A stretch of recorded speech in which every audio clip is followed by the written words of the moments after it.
So But let we can see me, the slide as well. I know, but let me fix that. There you go. How's that? There you go. That's the good stuff right Okay. there. Perfect. Okay, so yeah, so I'm at Canadian Blood Services. So why are we talking about this? So I think it's really important right off the bat to frame the issue, is that organ donation and transplantation saves lives. That is really the fundamental of what it is we're trying to do, and why this is so important, is that this is a life-saving therapy. It's not, when we talk about organ donation, this isn't about life improving, this is life-saving. Patients will die unless they receive the transplant. When it gets to tissue, ocular and tissue donation as well, this is life transforming. You go from patients who are on a wait list, counting down the amount of time that they have, and organ donation and transplantation saves lives. So when we look at organ donation across Canada, it's really a complex landscape. And so I just want to make sure everyone is on sort of the same footing as to where we are in Canada.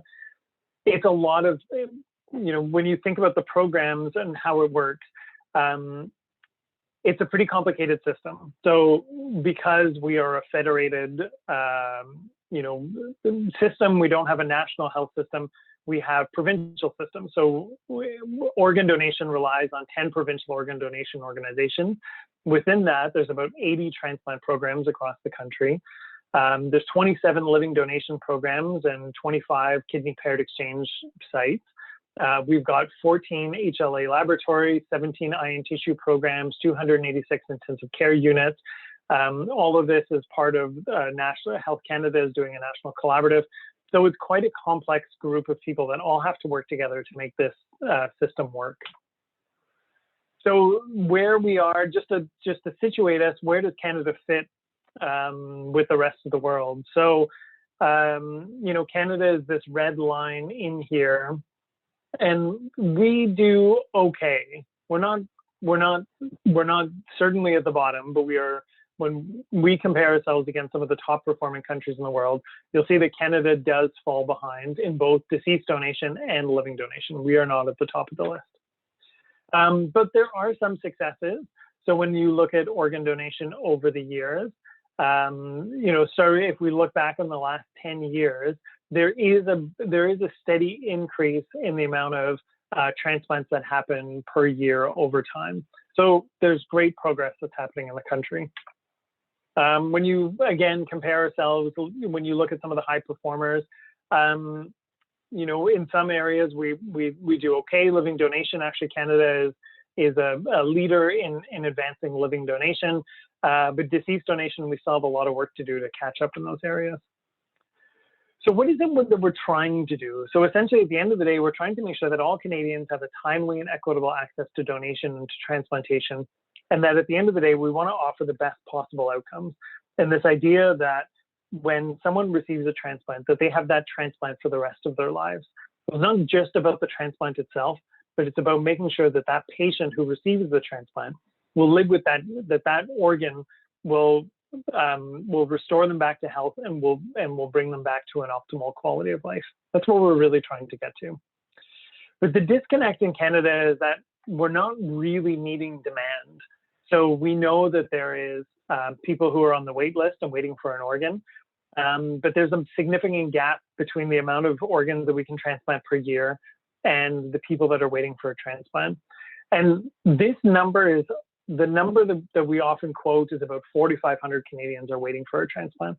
Well, this number is artificially low because we only put people on the wait list that we think will actually live long enough to benefit from a transplant. So any patient that, is too sick or won't make it on the, or we don't think would make it on the wait list, we don't even add them to the wait list. So this number does not actually reflect the need of the patients in Canada who would benefit from a life-saving organ transplant. And we know that of the people who do make it to the list, there's at least 250 patients who died last year on the wait list or were removed. So we know that so as I was saying, the wait list is artificially low.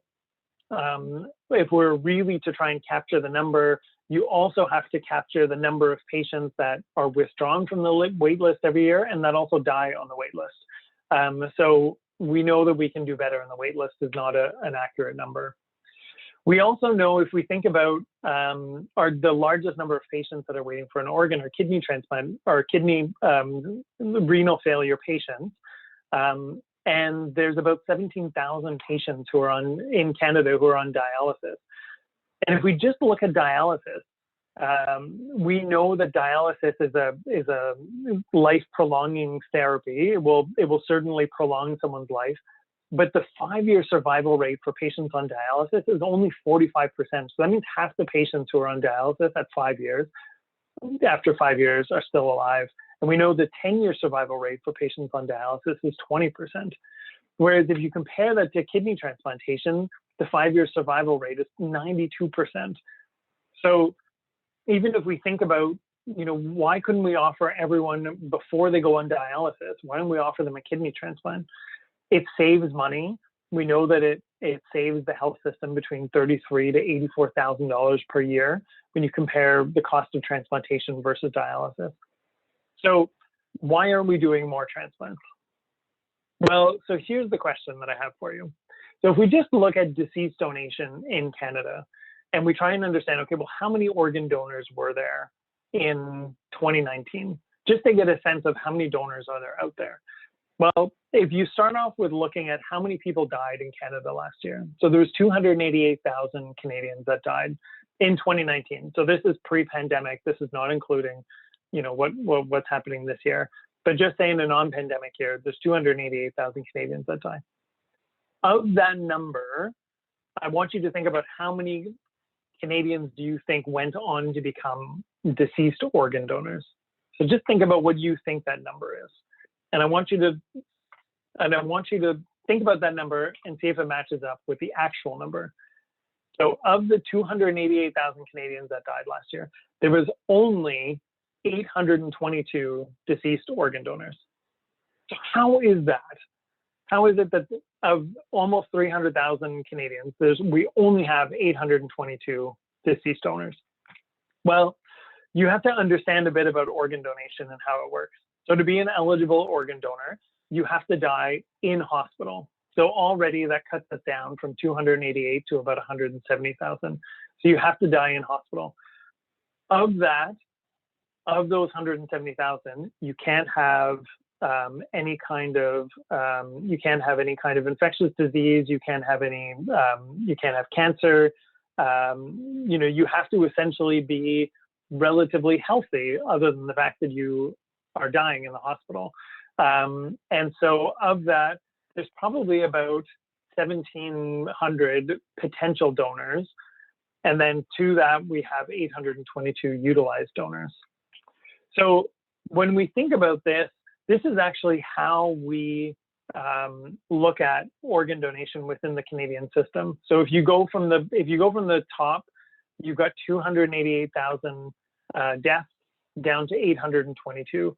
And so what we actually are trying to understand, and where we don't realize, is that somewhere along this spectrum, we are missing a lot of donors.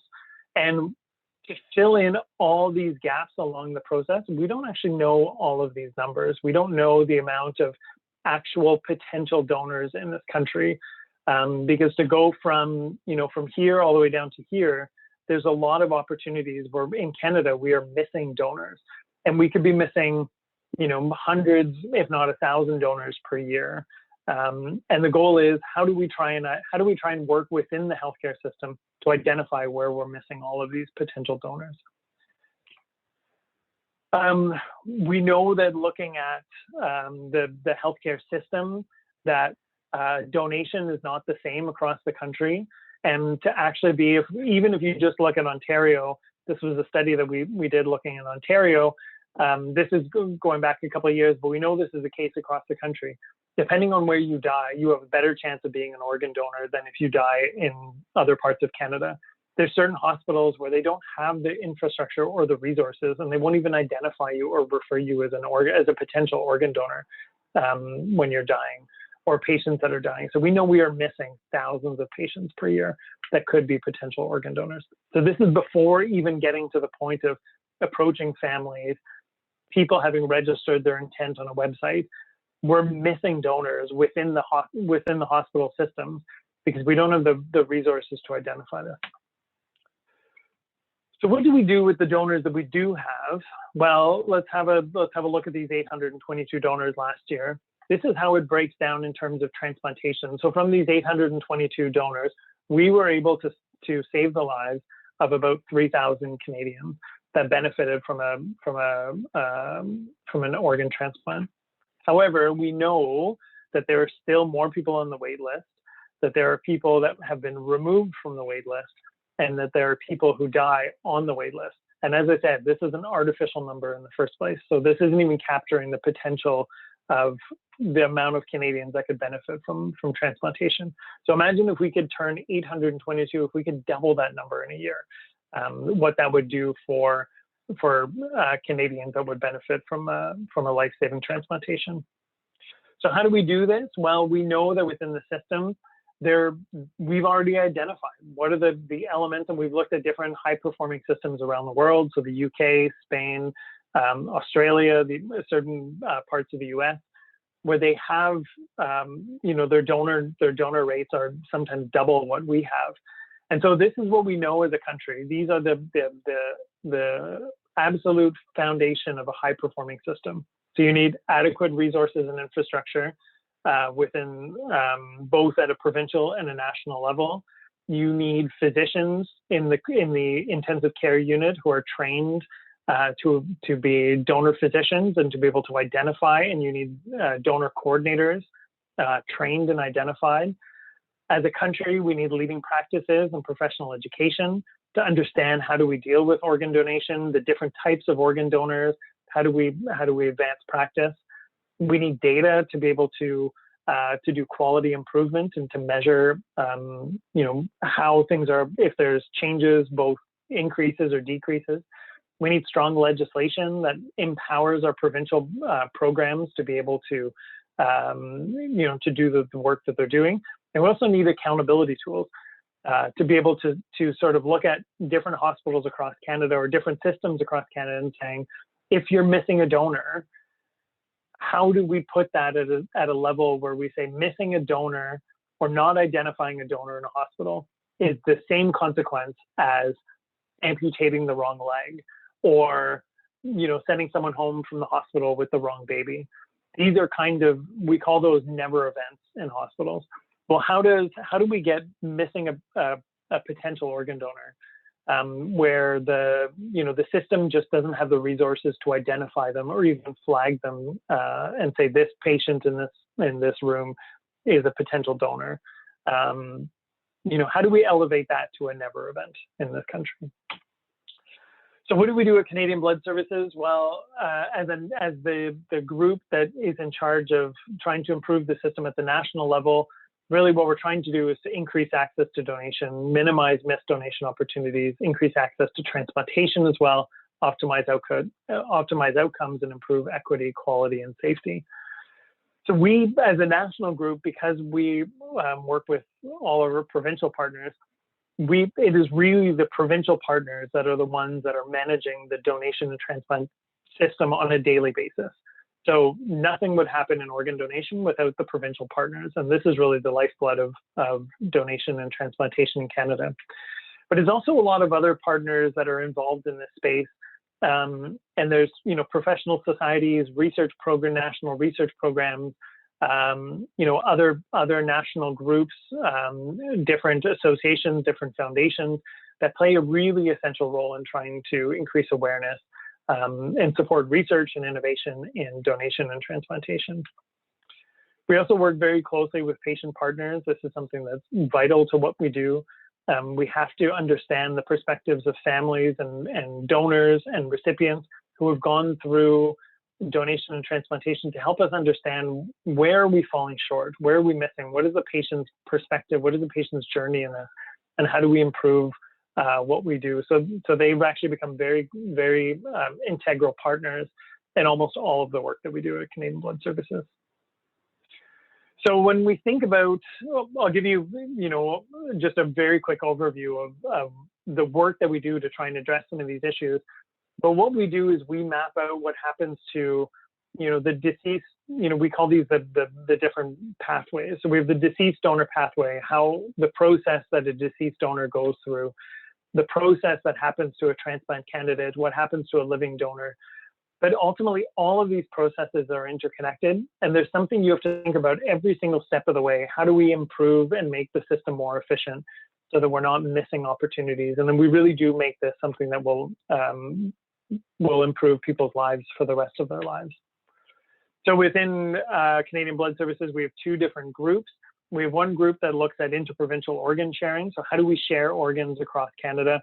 What are the policies? How do we how does one system, essentially, how do we make sure that our most vulnerable Canadians who have the hardest chance of being matched, how do we make sure that we have clear policies so that it's equitable for how we're sharing organs across Canada? But the group that I work in is system development. And so system development is really about, and this is, I don't expect you to read any of this, but this is just to give you a sense of what we do is we look at the whole continuum and we say, where do we need to work together as a country to advance in each of these areas? So for example, if we're looking at patient consent around deceased donation. So as many of you know, Nova Scotia just passed a law looking at changing the way people register their intent for organ donation. So you now have to, everyone in Nova Scotia is considered a donor unless you opt out of donation, as opposed to what we have in Ontario, which is you have to opt in to donation. You have to identify and say, I would like to be an organ donor. And so what we're doing is we're saying, okay, well, we need to evaluate the impact of this legislation. So we're going to follow what we have a whole program where we've been collecting pre-data as it's currently being enacted, and we're going to be following it for the next couple of years to evaluate the impact of this change of legislation to show, did it make a difference? Which part of it made a difference? Is it the professional education, the public education, the increased investment that's making a difference, or is it the change in the language itself? So these are all examples of different projects that we have on the go that my team works on, and to help improve the system moving forward. So really what our goal is that we want to shift Canadians' attitudes so that donation is accepted as a social responsibility, where donation becomes the norm, not the exception. And these are two of our family partners. This is Toby and Bernadine Boulet, who their son Logan passed away in the Broncos bus crash this is now 3 years ago. And he donated his organs and really helped change people's perception of organ donation and really help propel the story forward. And Toby and Bernie have been fantastic advocates, and we've been working very closely with them to help share their story. So I guess, how can you help in this process? So there's a lot of things that I think are really important in terms of moving forward, raising awareness. So we do need to raise awareness with the general public. And part of me showing you that there's only 850 donors per year. One of the things is that even if we double that to say 1,600 donors per year, it's still an incredibly rare event. Deceased organ donation is incredibly rare. It's really only about 1 or 2% of all deaths in Canada that are eligible for organ donation. And so why it's important to talk to the general public about it is that every single one of those organ donors are essential and important. So we don't want to miss any one of them. And we don't want to miss any one of them by, the fact that someone wanted to be an organ donor and they didn't tell their family. Because ultimately, at the end of the day, for deceased organ donation, you are not going to be there to advocate on your behalf and say, yes, I'd like to be an organ donor. That's your family who will be asked. And your family guaranteed waking up that day was not thinking about, the fact that they would have to make a decision about, you being an organ donor, a deceased organ donor. They are going through trauma. They are going through, the most difficult moment of their lives.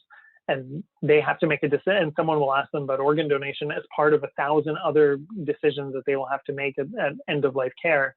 And what we're trying to say is, let's make this decision as easy as possible. So we're encouraging the public to think about organ donation, deceased organ donation, so that their families don't have to think about it during a very difficult time. We also need to educate healthcare professionals. And, if some of you are going to go on to go to med school and are going to work in the field, well, we need to make sure that how are our healthcare professionals aware of organ donation and the impact that it has on the system. We need politicians, decision makers to be aware of the impact of organ donation. Same thing with patients, donors, families. How do we talk to them? What are the support services that we bring forward? And how do we make sure across Canada that we are serving all populations in a very equitable and fair manner, and that everyone has access to donation and to transplantation? So we do a lot of work in public education and awareness. We do a lot of work around helping to recruit potential living donors. And we have a whole program around the paired exchange program, so matching patients that don't have a particular, they don't have a donor who's a match, but they have a donor who's willing to donate. We can match them with other people who are waiting for a kidney around Canada, and we actually produce these. It's a longer story, but program to be able to match Canadians who are in need of a kidney transplant. And then we also do a lot of work around trying to promote awareness for organ donation, deceased organ donation as well. So some of the things that are coming up, just to make you aware of, April 7th is Green Shirt Day. So this is, following the story of Logan Boulet, but to really promote organ donation awareness. So encourage you to try and get involved in different events that are happening on April 7th. The National Organ Tissue Donation Awareness Week is April 18th to the 24th. So there's a lot there's a lot of media paying attention and a lot of people paying attention that week. And Canadian Blood Services has produced a number of resources that I'm happy to share through this group. Something else that I wanted to flag for you, at the University of Ottawa, you have a lot of fantastic researchers that are working in organ donation and transplantation. One of them is the Health Law Institute, who right now, Professor Jennifer Chandler, who's a health law expert, is the acting chair of the Health Law Institute, and they have a virtual conference coming up the 17th, 18th of June in Ottawa. Fantastic speakers, really interested, looking at AI and donation and transplantation, looking at all these different policies. I think it's $20 for students to go to this conference. I highly encourage you to attend. And again, I'll share the links. We've got lots of resources. If for your own campaigns, for your own social media, we've done all the social media stuff that we're happy to share with you. And really, I'll stop there. But thank you for the opportunity to connect with you.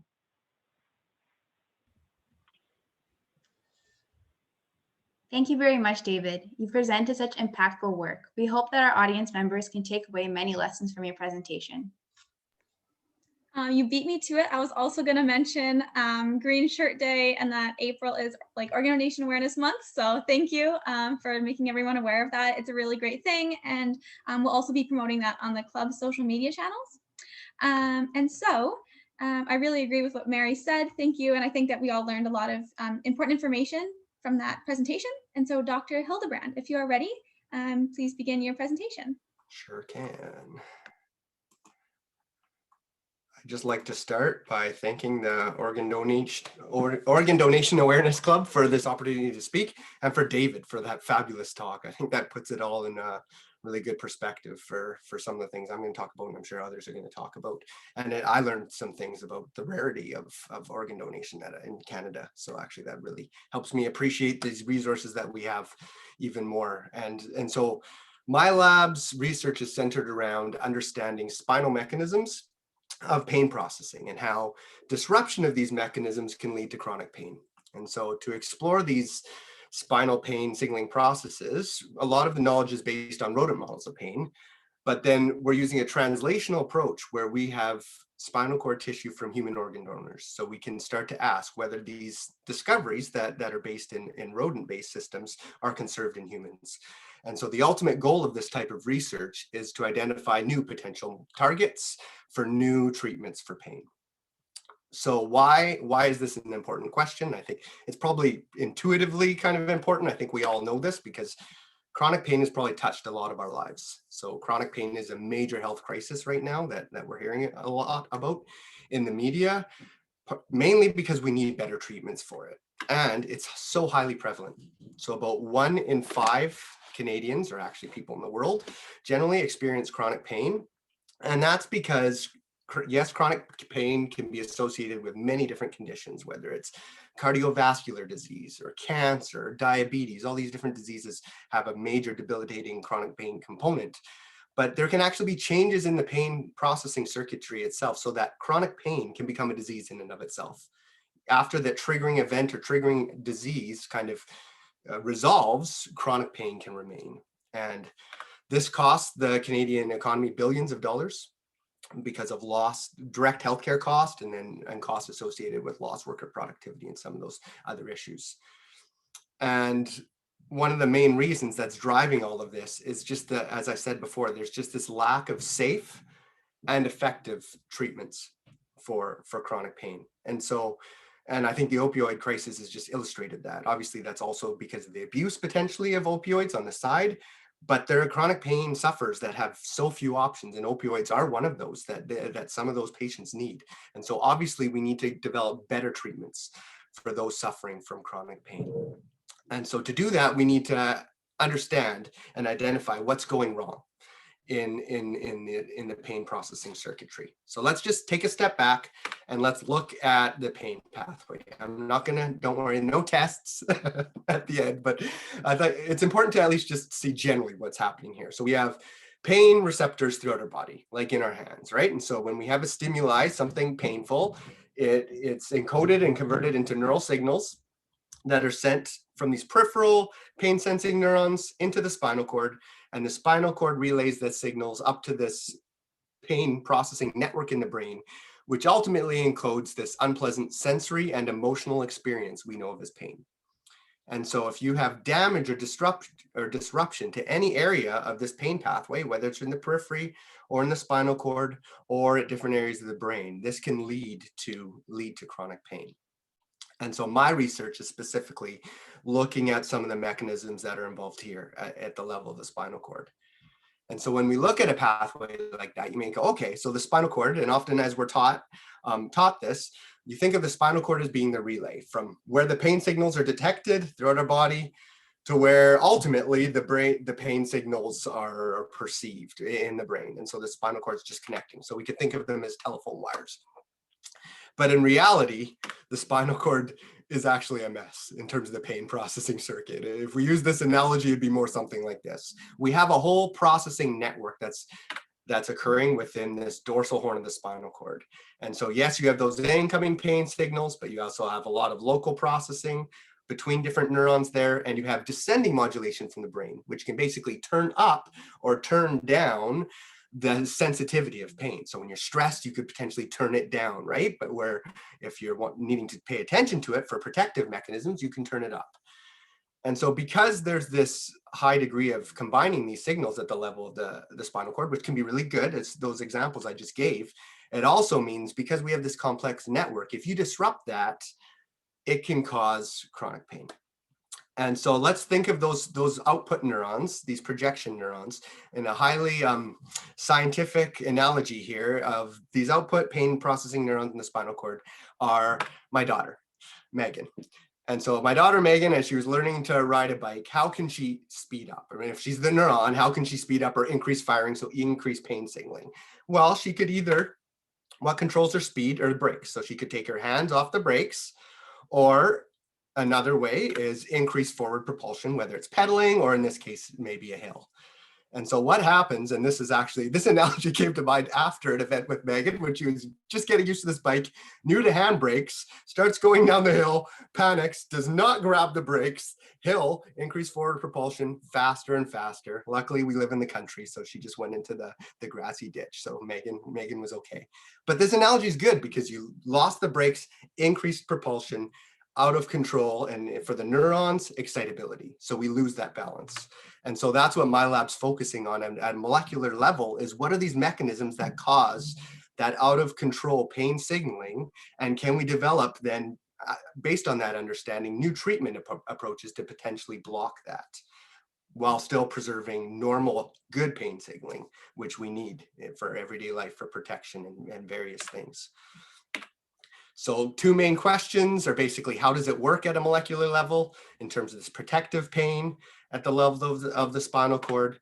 And then what goes wrong with these various mechanisms that we're investigating to drive this increased excitability in the spinal cord and chronic pain? And so a foundation of that, and I'm not going to go into too much details. I'm definitely going to get to the organ donor side, but I just need to kind of lay out the framework so that we see, so that you can kind of understand why it's so critical. So I'm going to get there. But a foundation for this is based, a lot of this understanding is based in rodent models, because we can have models of inflammatory pain, which would be like a model of like arthritis, where you can have local inflammation, which causes pain hypersensitivity that we can behaviorally measure. And so we can test that. And in some of these models, it actually involves changes in the spinal pain circuitry. We can have models of nerve injury induced pain, which is called neuropathic pain. In this case, this is kind of like a model of sciatica, where you have constriction of the sciatic nerve, which once again causes pain hypersensitivity. We take these models serious. We try to minimize animal suffering. We have minimally invasive models in terms of pain, but for biomedical research, they are an important part of our understanding.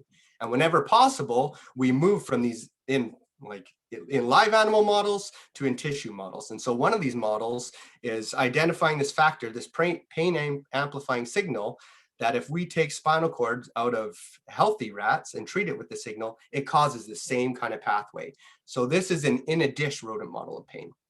And so using these models, we can look at various things like recording the activity of individual neurons, using electrical recordings. This is the lab equipment we used for doing that. We can look at various pain signaling proteins and where they're found in the spinal cord.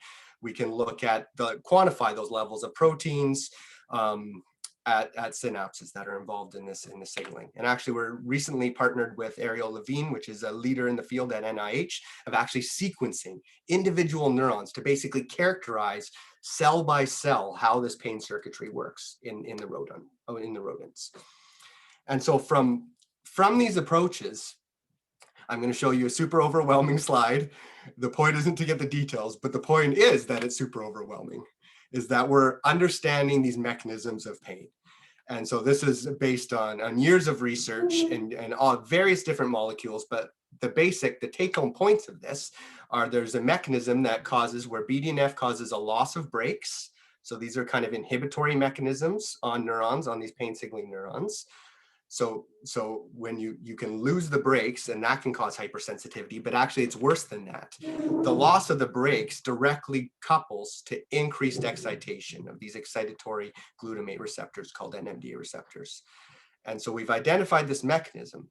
But the challenge here is, along this mechanism, the reason why I wanted to show these details is each one of these could be a potential therapeutic target for pain. And in the red and green are some of these pharmacological tools that we could potentially use. And actually in these rodent models of pain, a lot of these tools have been shown. They'll bind to these targets, and they'll reduce pain in rodents. But in this research, we don't want to, that can be a good side benefit of reducing pain in animals. That's also important. But the ultimate goal, remember, is to reduce pain in humans. So where do we go from here? And this has been a question that I was wrestling with as I was developing my lab, and I'm really fortunate through connections to be able to start to address that. But first, let's talk about the challenge. As I said, we have these tools. So in the majority of biomedical research, what happens? We identify targets, we develop pharmacological tools. We show those pharmacological agents often reverse symptoms in a certain model of disease, in this case, in models of pain. Then generally, we have this major translational divide where we take those compounds, we do a bit of toxicology, and when I say we, now this is kind of on the pharmaceutical industrial side of things, and also basic science researchers. We do a bit of pharmacotoxicology to make sure these compounds are safe, and then we test if they're safe in humans, and then we basically test them on very specific humans, so in the case of pain, on a very specific subpopulation of chronic pain patients. And so there's a dismal track record in neurosciences in general, actually in a lot of biomedical sciences, of bridging this translational divide between these rodent models of disease and new treatments for humans. And there can be many barriers to this in terms of the success. But one of the factors could be that we're assuming those underlying mechanisms that we're identifying in rodents, that based on some of that stuff I was showing you, we're assuming that same biology is conserved in humans. And we have very, very little research to actually directly investigate that. And so this is where, as I was kind of setting up my research lab at Carleton, I was really lucky that Dr. Eve Tsai came. So the importance of talks like this, she came and gave a talk at Carleton. And she talked about her research, which is more related to spinal cord injury. But she talked about how she gets tissue from organ donors, human spinal cord tissue. And so she said, could you potentially use that in your program? And so that's what got me starting to think about this, and my team thinking about this. And so now we're able to use this tissue to start to address these questions. And I should say, we take this selfless gift from the organ donors and their families with, it's a big responsibility, and we treat this as precious tissue, and we really try to answer as many questions as we can, because we know how precious and how rare it is. And now today I've learned even more how rare it is. So that's amazing. Thank you, David. So I should also spell out in terms of organ donation, it's a separate, so besides consenting for the organ donors, the family, then it's a separate process that's through Trillium Gift of Life. It's not researcher driven, that the family also consents to our removal, in this case of the tissue, and they generally kind of know the types of research that we're going to be doing on it. So there's a whole consent process for this as well. So the patient families know what's going to happen. So what happens here in terms of how do we collect this tissue? Well, we have the body from these neurological, in this case, for what we're doing, neurologic determination of death organ donors. The body's cooled, it's perfused with protective solution, and then this is where the main importance of organ donation happens, as David was highlighting, is that you have removal of the organs. So maybe it's the heart, the liver, whatever the lungs, the organs for saving lives and for improving lives. That all happens first. And once all of that's done, and after the heart is stopped, then our team can come in.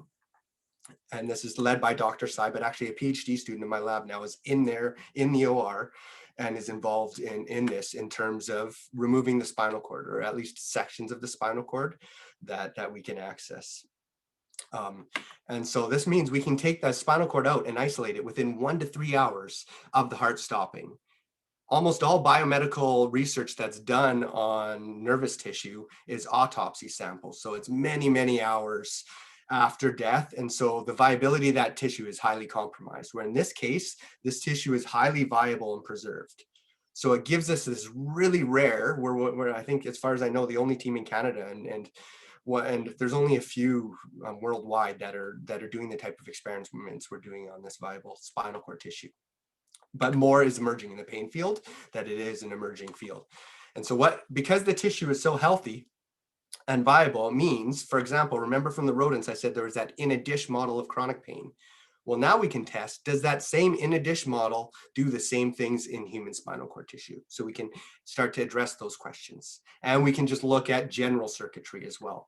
And so we can use the same type of techniques we've optimized over years and refined for rodents now with this human spinal cord tissue, including electrical recordings, immunostating, Westerns, and sequencing. Actually, we just had a series of emails with Dr. Levine today about the next steps. And actually there's a major a world leader in sequencing of the nervous system, the Allen Institute. They want, because this tissue looks so good, and actually they're wanting to maybe potentially partner as well. So it shows the power of this. And this is all led by Dr. Sai. I'm just happened to be lucky enough to come alongside for some of this stuff. And so there's Anne-Marie, my PhD student, with Dr. Sai in the OR, just for a photo op, but that's a training OR. But one of the questions was when we first started this, in terms of, would the neurons actually be alive and viable, and could we kind of get the same type of information as we could from rodents?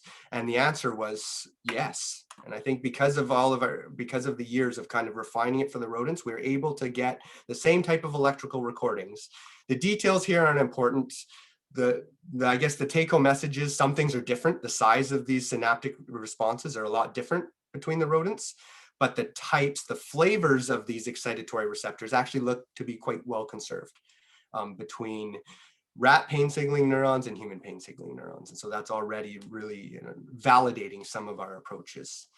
Then in terms of, that's kind of baseline pain processing. What about those what about those models of pathological pain that we've investigated using rodents? Are they the same?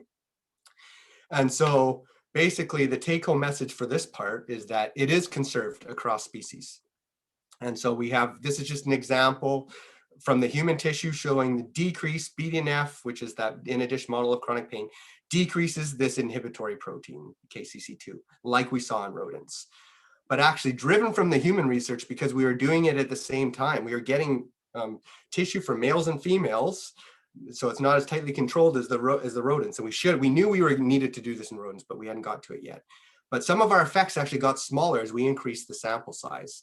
And so we went back and looked at our data, and we separated it from male and female.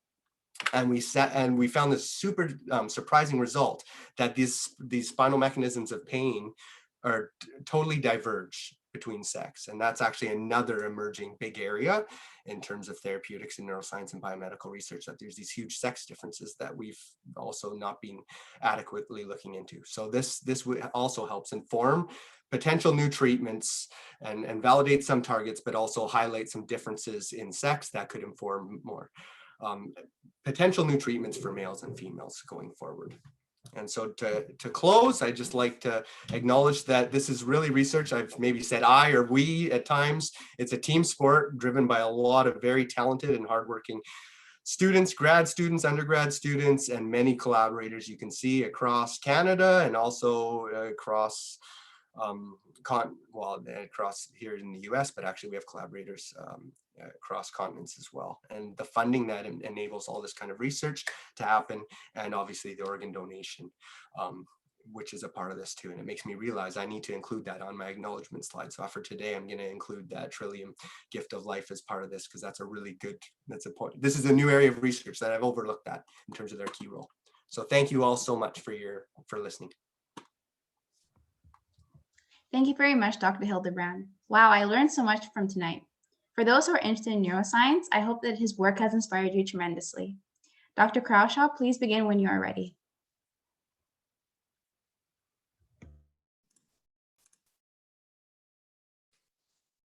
Can everybody see my slides? All good?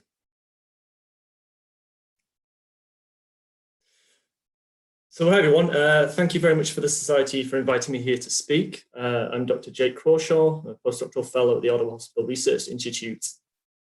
This is my talk. I'm hopefully going to try and convince you that behavioral science can help us to better understand organ donation. I just want to say, really interesting couple of talks before for me. I've learned a lot as well, so thank you to David and Mike for that.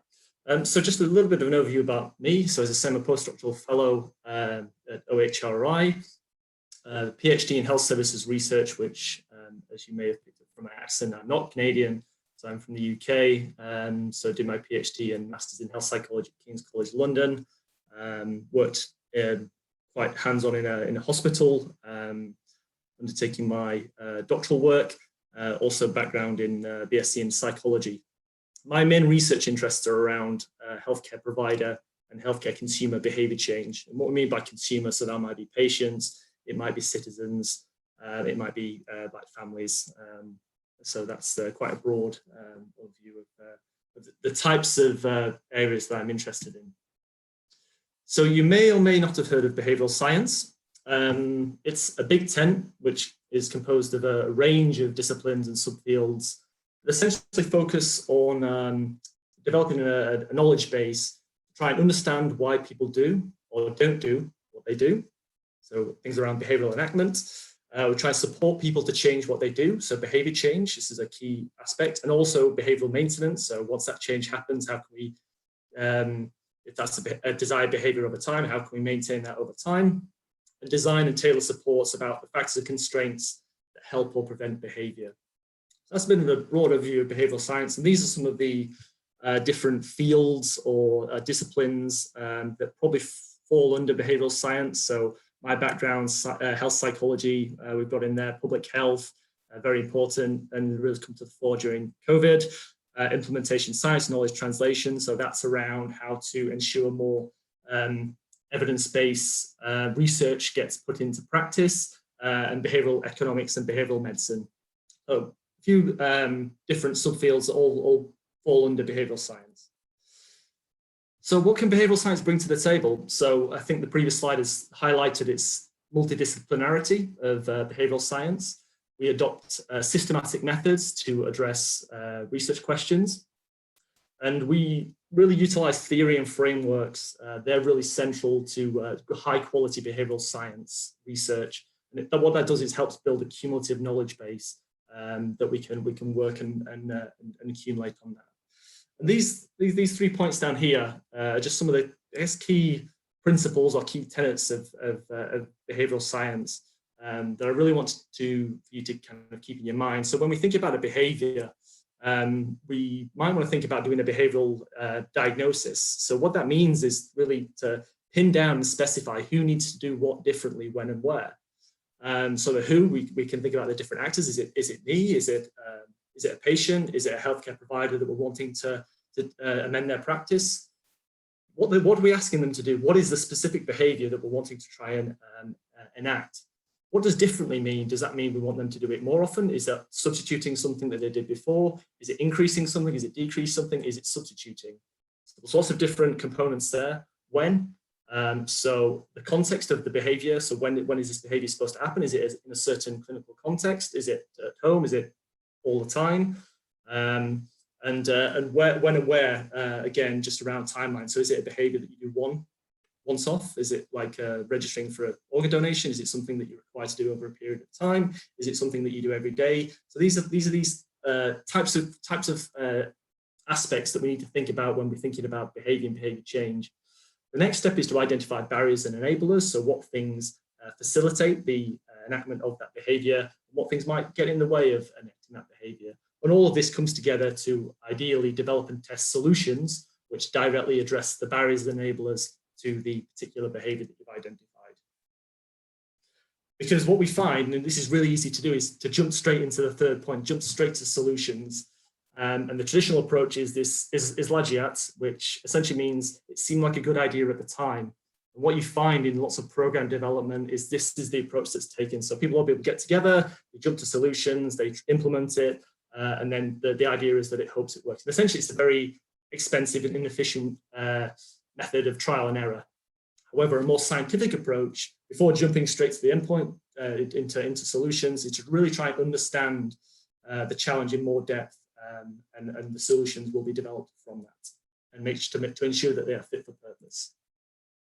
So how does all this link in with organ donation? So one of my research interests is applying behavioral approaches to the issue around organ donation. So I'm going to present a bit of an overview of 3 studies that I'm leading on or are involved in. Study 1 is around substitute decision making in deceased organ donation, so David mentioned that at the beginning. So these are families that are tasked with the decision on whether to agree to donation on behalf of their loved one that's unfortunately passing away in the intensive care unit. So I'm going to talk a little bit about a multi-site study that we're doing on that. Study 2, moving to the organ donation registration side of things.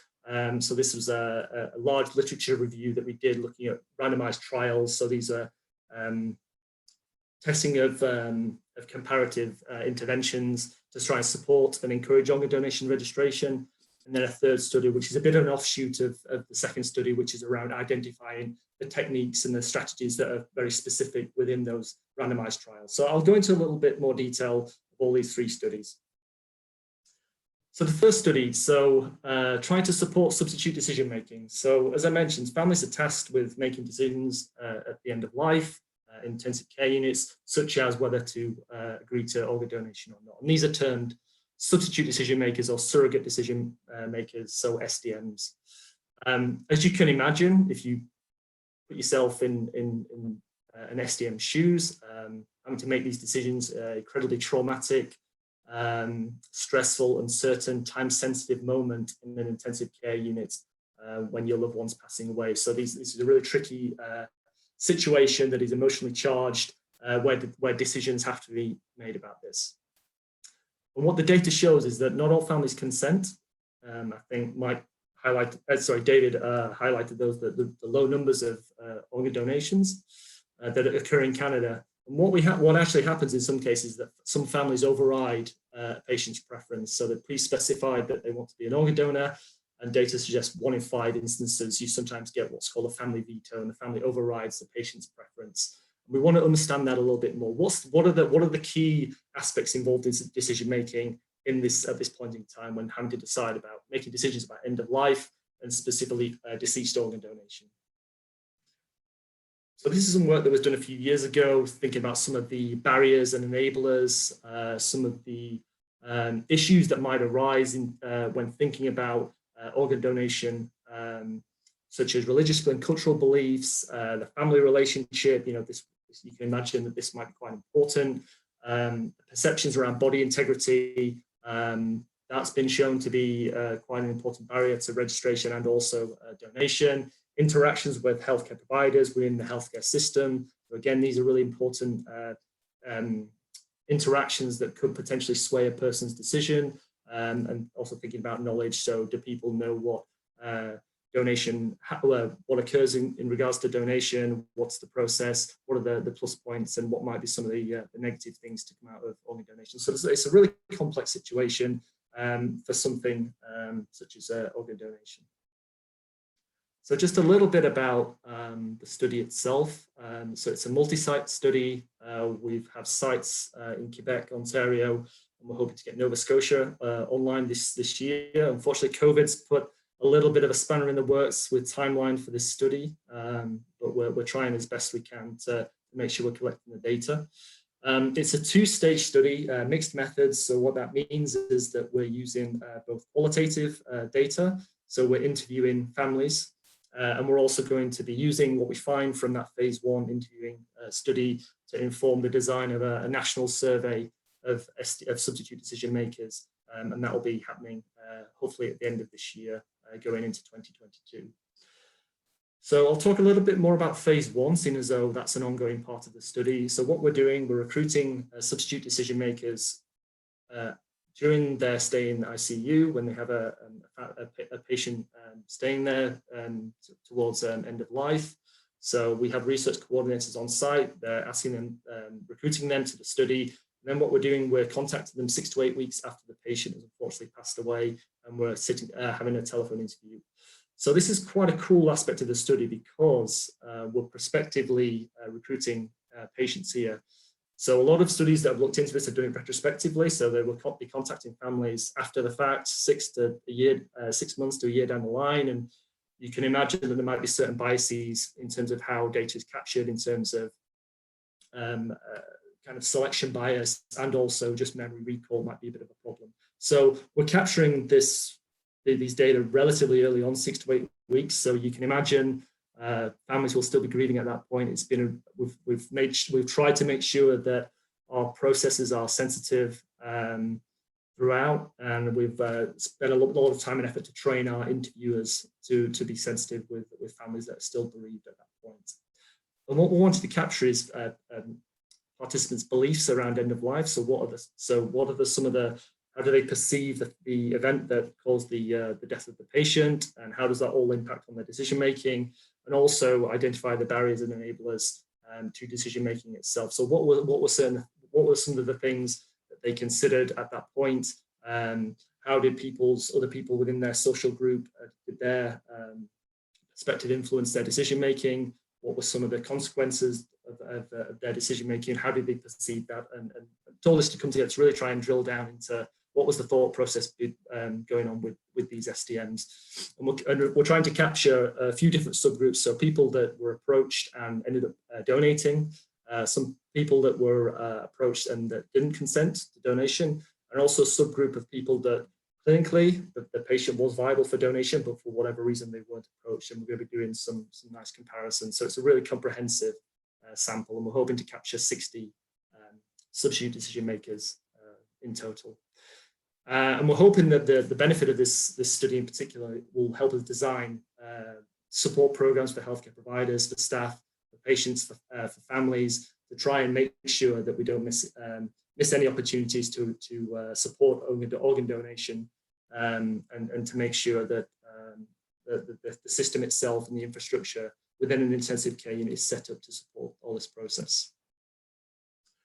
So that's study one, looking at the intensive care unit and family decision making. I'm going to move on to study two.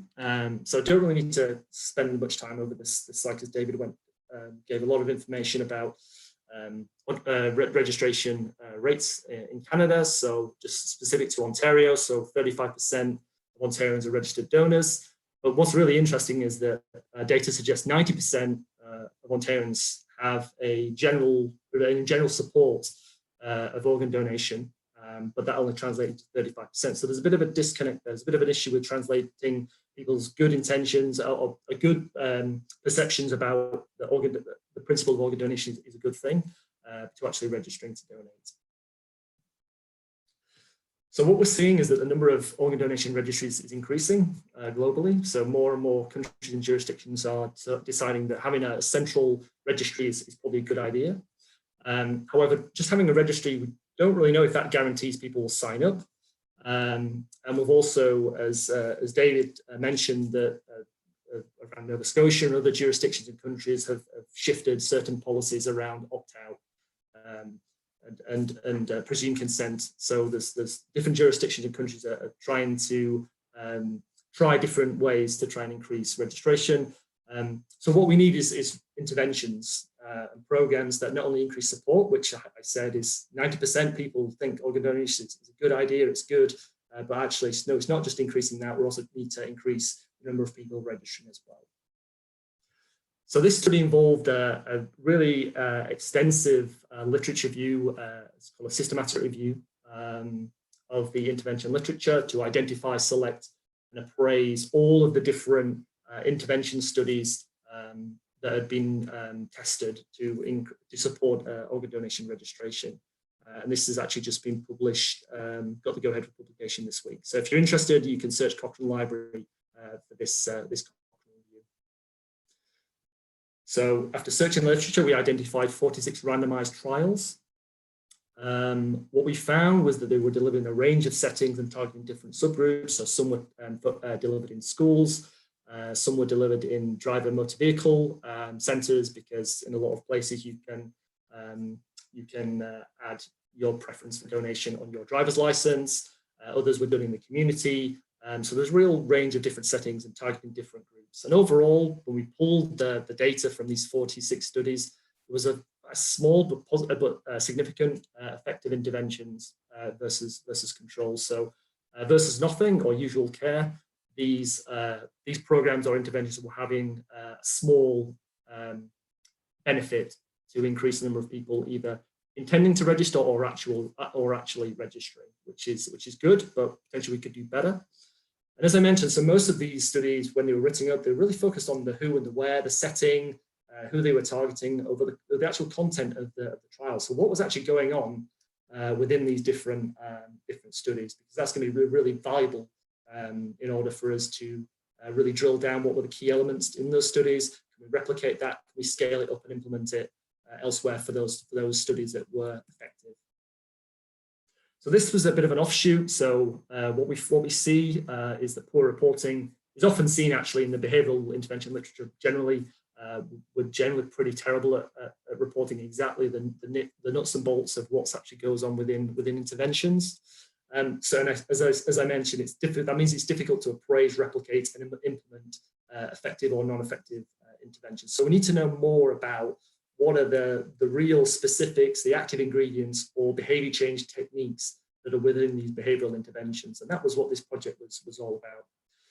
So fortunately, that we have behavioral sciences, we have tools that we can use to try and identify and specify these different behavior change techniques within interventions. And this is just one example from the behavior change technique taxonomy, which is a list of 93 BCTs, which is essentially a list of 93 BCTs that you can use to incorporate into an intervention. And this is just an example from goal setting. So you've got the label here, you've got a really clear definition, and then you've got some examples here about what this behavior change, what this BCT, how is it operationalized and what it might look like. So what we did, we coded using the BCT taxonomy, we coded all of these 46 trials to figure out exactly what was included in all of the groups. And what we found is that the BCTs focus predominantly on providing information, which you can probably imagine, providing instructions, so telling how people can go about registering, providing a means to register. So this might be providing a registration form for participants to use. And overall of those 93 BCTs, only 27 of those were represented at least once. So that's almost over 2/3 of the BCTs in the taxonomy have never been tested within this literature, which it would be unreasonable to think all of them would be represented. But again, you could suggest that there might be a wider set of behavior change techniques that could be leveraged to improve the effectiveness of some of our interventions.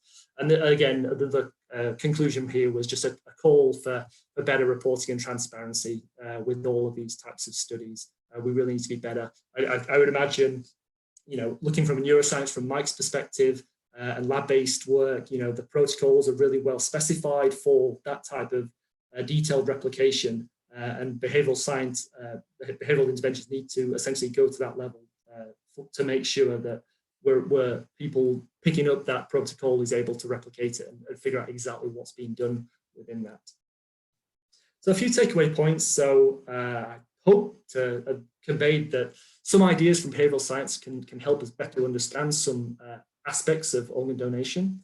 There are a range of methods and designs at our disposal. So of those 3 studies, so we've got qualitative methods, survey design, so quantitative study, and we've got evidence synthesis. So 3 different methods and designs incorporated those 3 studies. So we have flexibility there. There's a range of contexts in which we can work. So study 1 was addressing family decisions in the intensive care unit. Studies 2 and 3 was totally different, looking at how to encourage community sign up to organ donation registries. So again, there's a range of contexts that behavioral science can really focus in on. And I think all of this work, for me, I think there is real potential to improve clinical care. And ultimately what we want this to do, once we've identified the different barriers that enable us to different behaviors, is to actually put those in and test these programs or interventions, design and test, and hopefully implement successful ones into general practice. So a wide range of collaborators across both studies. So thank you to all my collaborators. A bit more of a smaller team for studies 2 and 3. And thank you for listening. Thank you so very much, Dr. Crawshaw. Tonight is just getting better and better. This really, what you said today really took the field of psychology and behavioral medicine to a whole nother level that I hadn't thought about how it could be integrated before. And that for me was really new and interesting. I hope that this has generated some questions among our audience members, and I've been receiving them in the chat, so that's absolutely wonderful. They've really interacted with your talk tonight. And so next we have Dr. Besa. So please begin your presentation whenever you are ready. All right.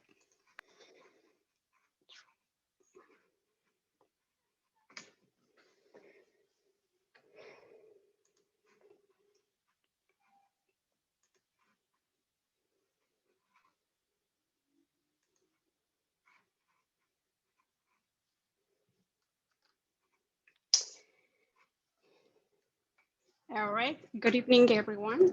My name is Dr. Yerusalim Baisa. I'm a nephrologist and internist located in Dallas, Texas. I'm originally from Ethiopia. My medical education starts in Ethiopia. And I graduated from medical school in 2005. I work as a general practitioner there before I moved to the US. I did my residency in internal medicine and then fellowship in nephrology here in the US.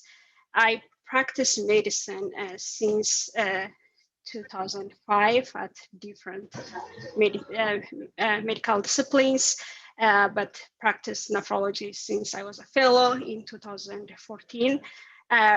Now I'm a partner of a Dallas Nephrology Associates private practice established in 1971. We are about 95 nephrologists. Mostly we do consults in the hospital. We follow patients in clinic. We take care of dialysis patient in center dialysis and then on home dialysis. Some of our colleagues also transplant nephrologists. They take care of the transplant patients, and some of my colleagues are interventional nephrologists. They do take care of dialysis access related issues. And then we have a research nephrologist, which put some of their time to do the research related to kidney disease. Apart from my regular normal task, I participate in the National Kidney Foundation Screening and Wellness Program. I'm also a board member of my church health team. My responsibility is to provide education and training on diverse physical and mental health issues. I'm also on the credential committee as a Texas Health Resource Hospital in Frisco, Texas. Unlike the speaker here tonight, I'm an American, but this conference highlights the global issue. So let's talk a little about kidneys. We all have 2 kidneys, each about the size of an adult fist. Although they are small, your kidneys perform many complex vital functions that keep the rest of the body in balance. For example, kidneys help to remove waste and excess fluid. They filter blood, control production of red blood cells by contributing the hormones, make vitamins. They involve in the process of making, for example, vitamin D, release hormones that help regulate blood pressure, like angiotensin, renin. They do also maintain certain nutrients in our bodies, such as calcium and potassium. Here, I'll talk about common kidney disease and associated symptoms. The acute kidney disease is one of the common kidney diseases. Usually happens within the 3 months short period of time. Most of the time, this kind of disease happens in acute illness when people are dehydrated, they have bleeding, have some blood pressure issue, or from the medication or any acute illness causing the interruption in hemodynamic or imbalance of the blood pressure and our circulation. The chronic kidney disease is a long-term condition that doesn't improve over time, and this is a very common kidney disease type. There are inherited diseases such as polycystic kidney disease, Alport syndrome. They are rare, but still one of the kidney diseases. Kidney stones and then glomerulonephritis is a disease that damages the kidney filtering unit called the glomerula. So we started to have symptoms when we lost a significant function, a significant percentage of the kidney function, mostly about 90% of the kidney function. And the very common symptoms are nausea, vomiting, weakness, fatigue, confusion, difficulty of concentration, loss of appetite. When the kidney failure gets worse, and if you don't get treatment on time, people, they lose the urine making capacity. They'll have a fluid retention, fluid accumulate in the lung. They developed congestive heart failure. As the toxins accumulate, it's also affected the brain. The people will have altered mental status. They will have seizures. They will face, they will have brain edema, and of course, they could die. Here, I will address the risk factors. So in the US and all across the developed countries like Canada, the diabetes and high blood pressure are the two leading causes of the kidney disease. And then, of course, obesity, it is a risk factor. One, most people will have diabetes and hypertension.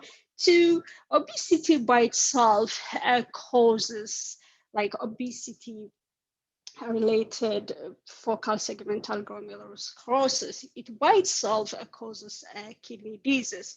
Of course, people with cardiovascular condition, their heart and blood vessel disease, they are at high risk of developing kidney disease. Infection like hepatitis, HIV, some skin infection or any infection in our heart valve can cause a kidney problem.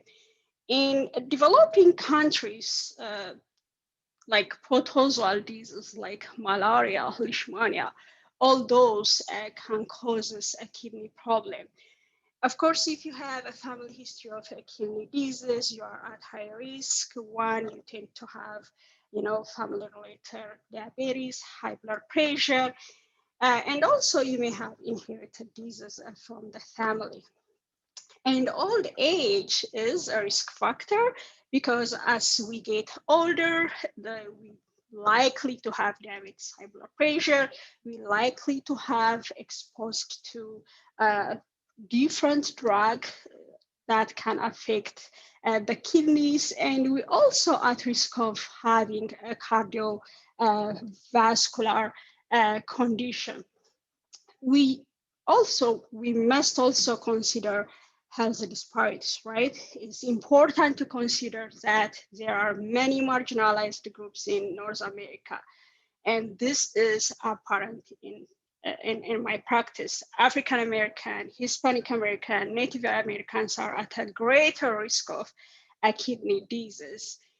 And, this, even the COVID-19 pandemic is a window, right? You see here we are experiencing like African American, Hispanic American, Native Americans, they are affected by the COVID, develop a severe disease, and then have a higher mortality out of proportion.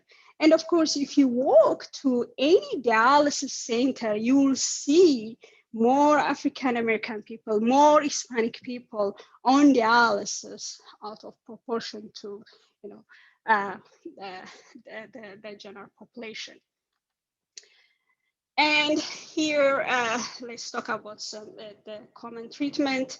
Of course, the majority of the kidney disease can be prevented. Better control of high blood pressure, high blood sugar with diabetes, and lifestyle modification can preserve, in fact, even prevent developing of kidney disease.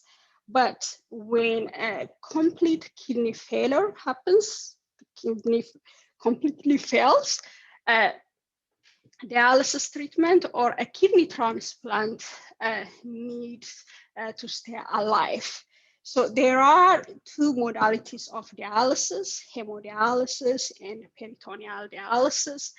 Hemodialysis involves filtering and purifying of blood using the machine, while peritoneal dialysis, we use our abdomen, specifically the omentum is like the blanket covering our intestine as a machine that purify, that filter and purify our blood, and the clearing as a waste, extra fluid, regulate potassium, sodium bicarbonate, and help control the blood pressure. So here I will talk about my experience with my patients. Of course, I'll start from the positive experience. So I'm a clinician, right? So I see so many patients in the clinic.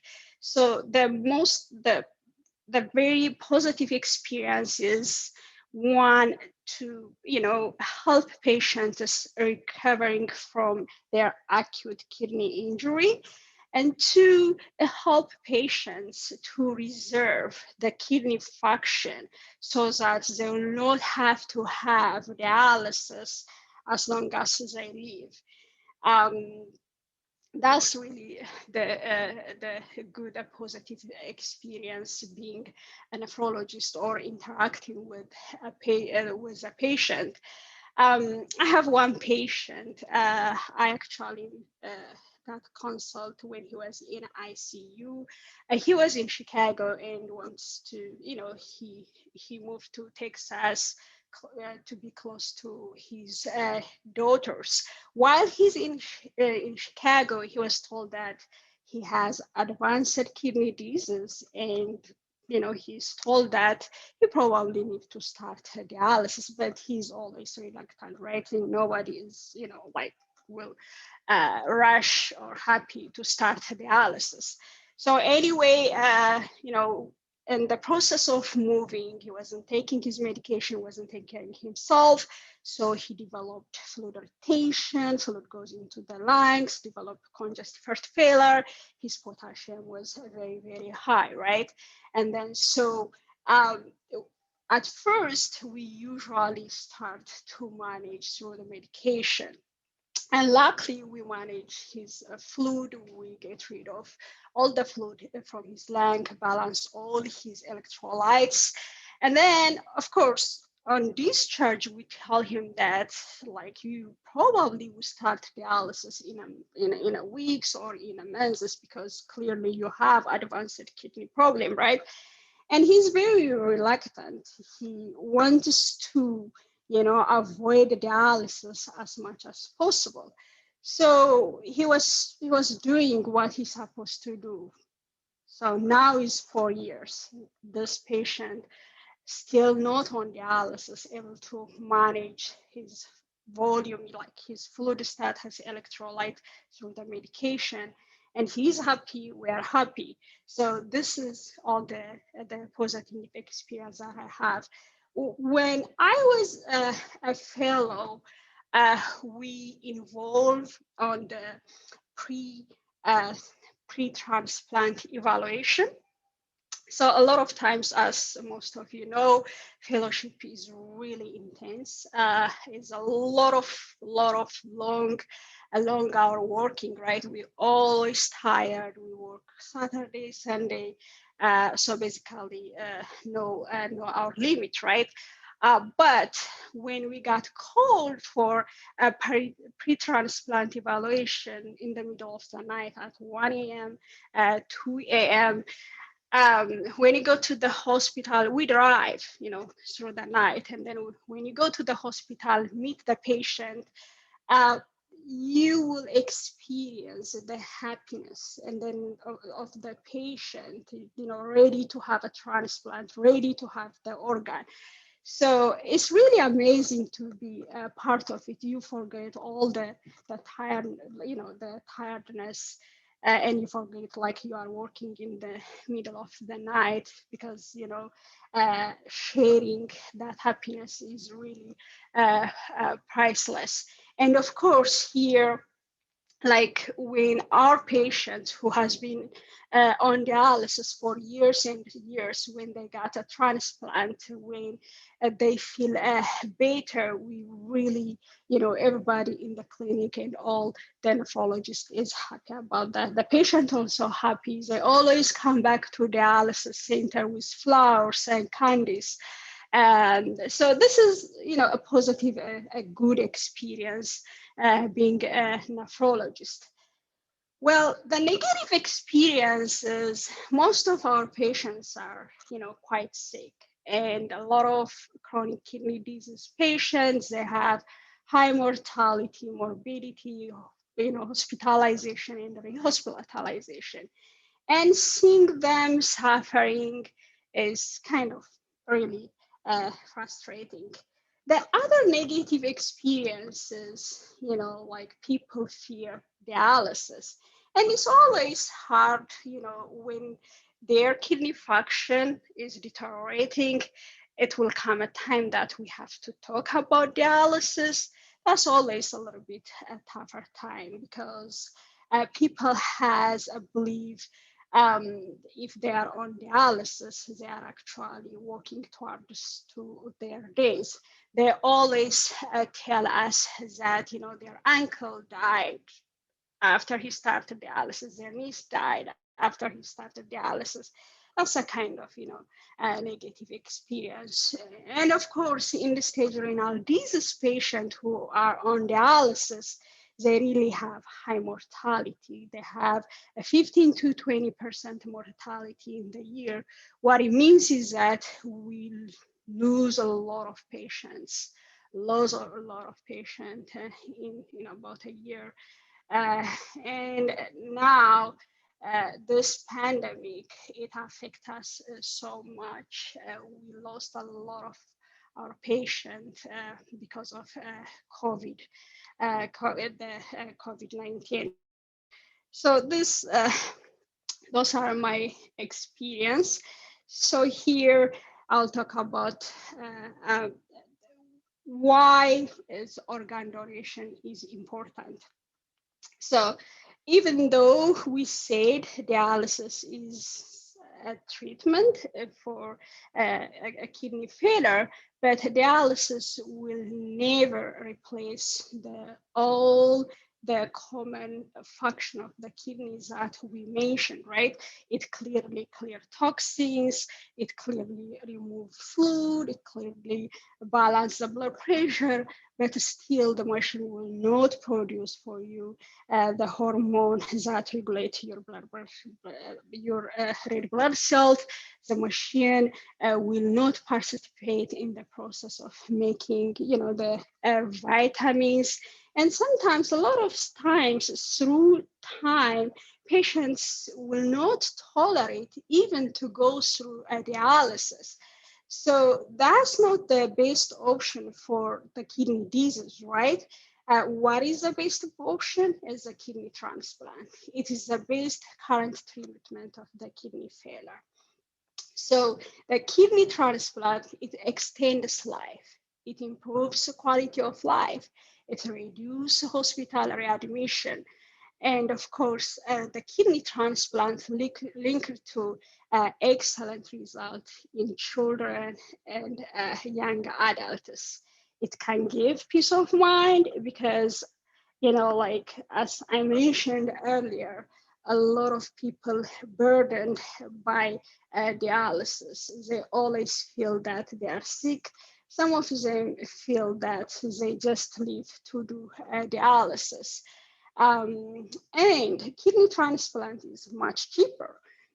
In the US, Medicare spends about $90,000 per patient annually. And then the total cost for dialysis patient is about 28 billion. But if the patient has a kidney transplant, the only cost will going to be for a medication, right? And of course, when the patient has a kidney transplant, there is less likely to go to the to the hospital, less likely to get readmitted, less likely to suffer with a complication of dialysis. And of course, when you have the patient got a kidney, they're more healthier and able to work and have their own insurance. So for all those reasons, the kidney transplant is much cheaper. And the other common reason why organ donation important is there is an acute shortage of the donor organs, and there are here in the US more than 100,000 kidney failure patients on the transplant wait list. And the need of donor kidneys is rising, but the availability has not grown too much, the need. In 2016, only a little bit more than 20,000 kidney transplants are performed in the United States.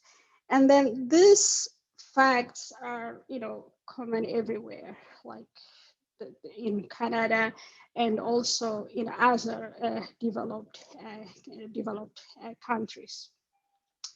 At last, I'll finish my presentation by saying that organ donation is a priceless gift of life. It's a life-changing process that impacts the lives of those living with chronic illness. Those are my reference. Thank you very much for listening. Good evening.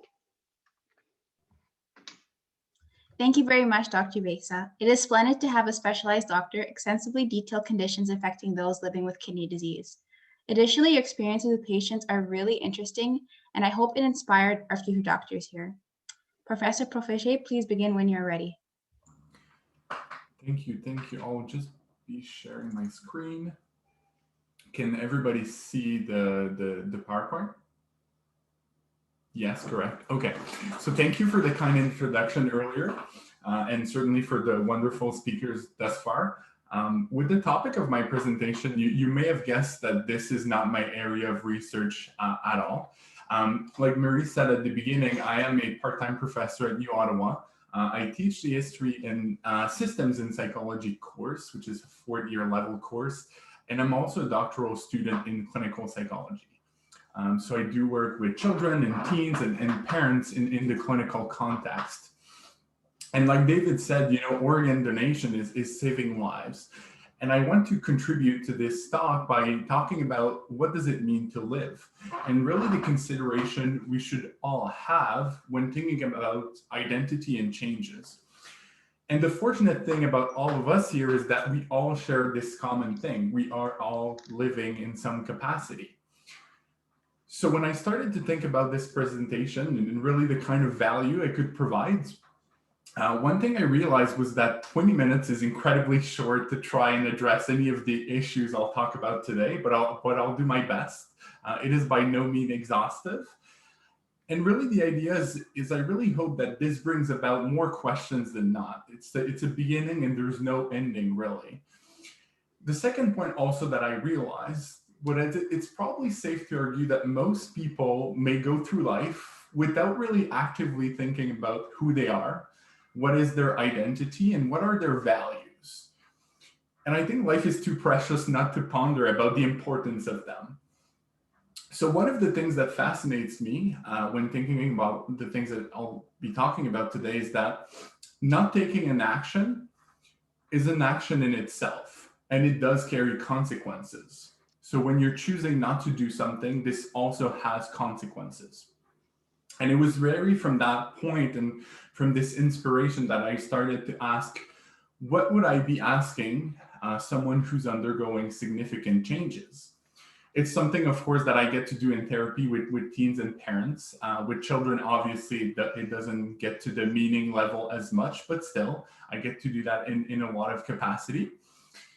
And when thinking about change, really what that means is that any pre-existing behaviors, any ways of thinking, or any particular view of the world that you had is changing ever so slightly.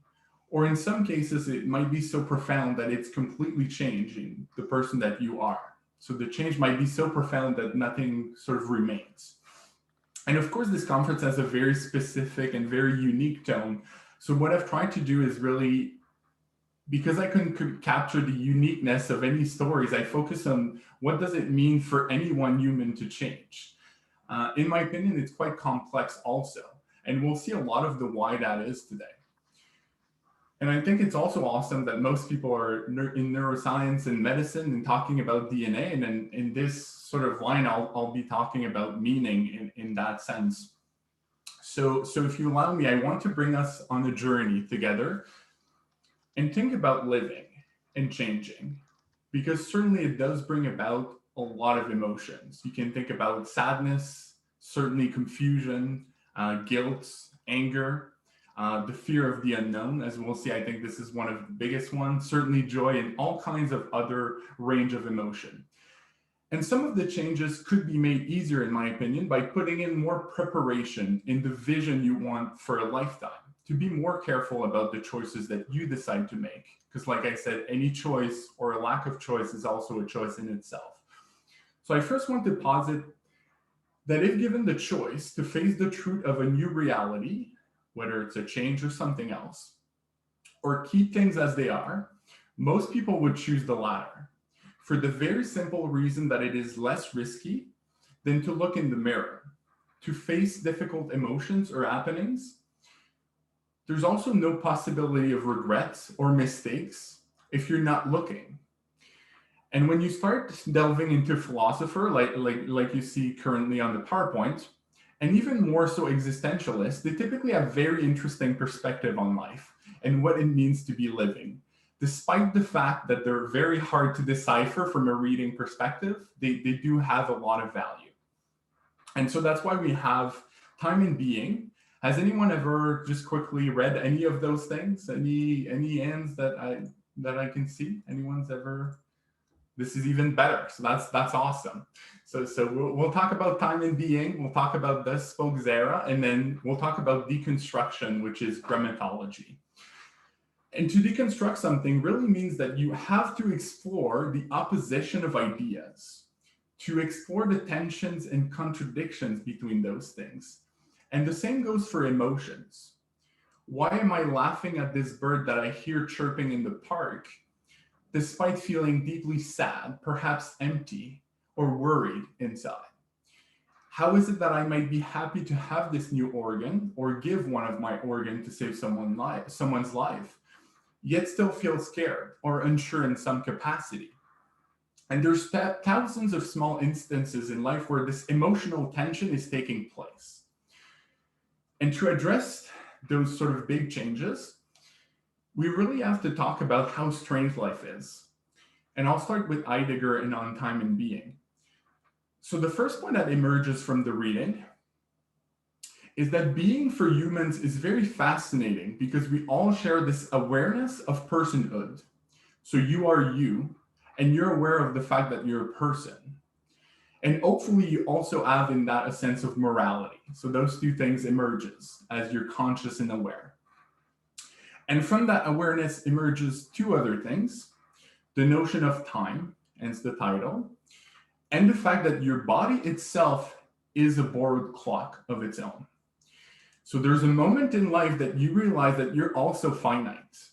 And children find that pretty quickly or early on in life, and that's also fascinating. And certainly any health concern would also bring you to think about death, or at least the fact that you're finite in some capacity. Anything that reminds you of this is typically on some level distressing. But the also strange thing about time is that it really only finds meaning if it's faced with the possibility of dying. Otherwise, it's merely just something that you would keep track of. And what I'm suggesting today is that when thinking about yourself, when thinking about life and its meaning, you should really have this notion of borrowed in mind. Because again, time and being are bound together.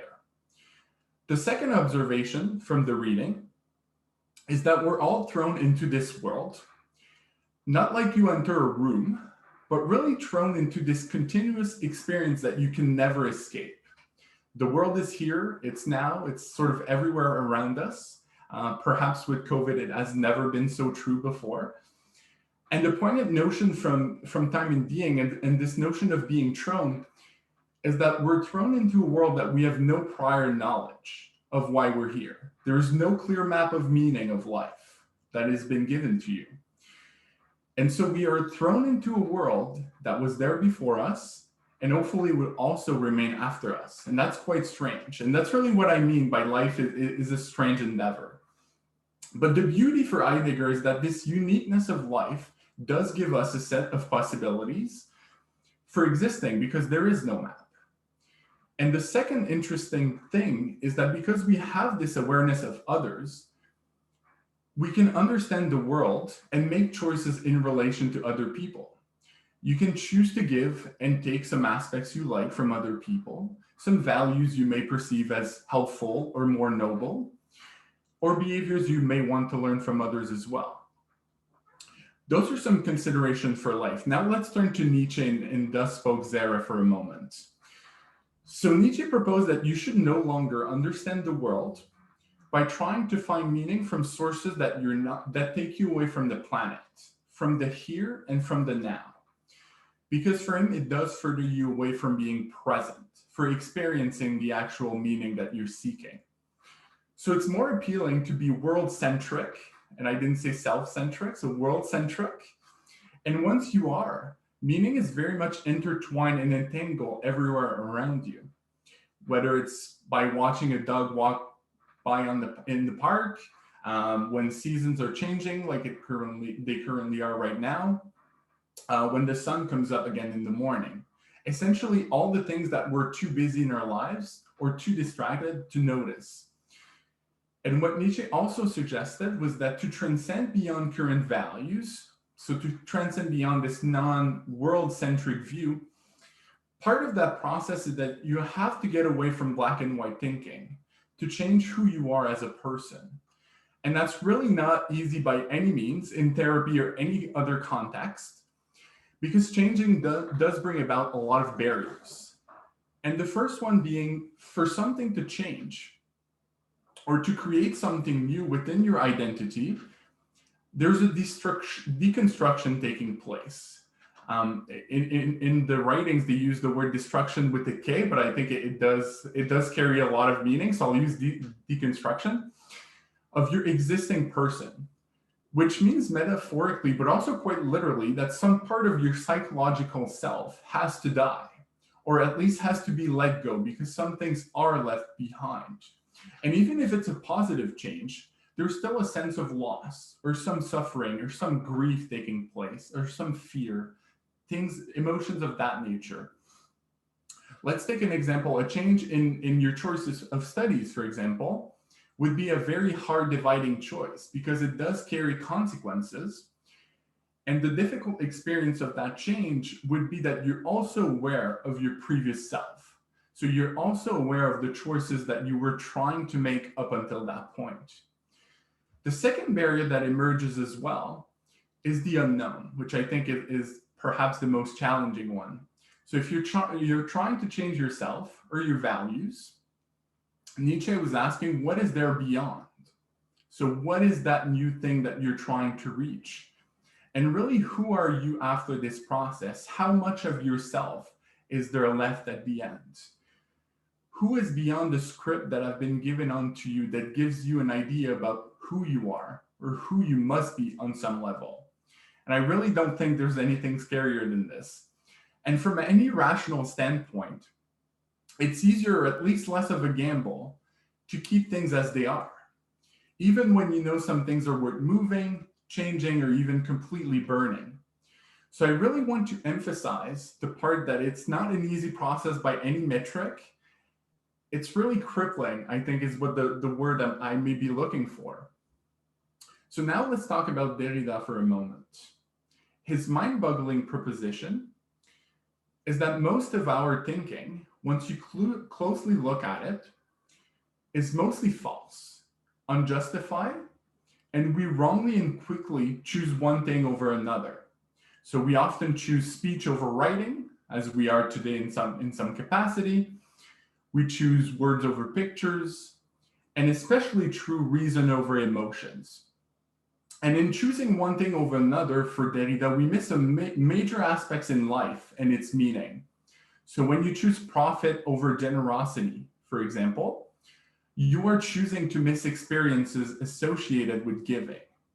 When you choose a culture over another, you're choosing practices and views of the world over other ones as well.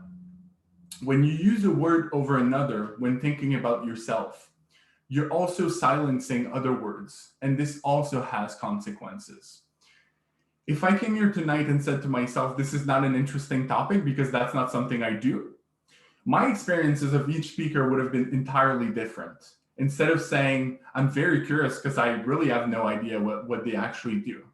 So you can start to see how meaning of life changes based on the words that you're using.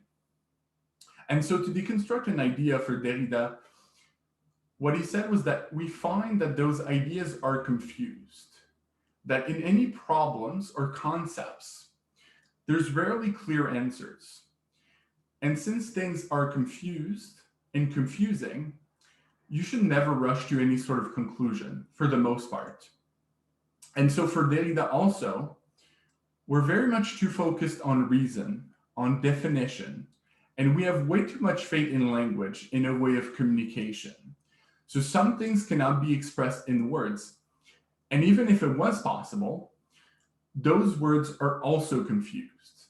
So if I say the word suffering, everyone probably has an idea in their mind and a representation of what they consider as suffering based on their experiences. But none of us really share the same word or the same experiences. So even with your own self-talk that is taking place all the time, you have to look at that confusion and think about the tension and why it exists in the first place and where they exist as well.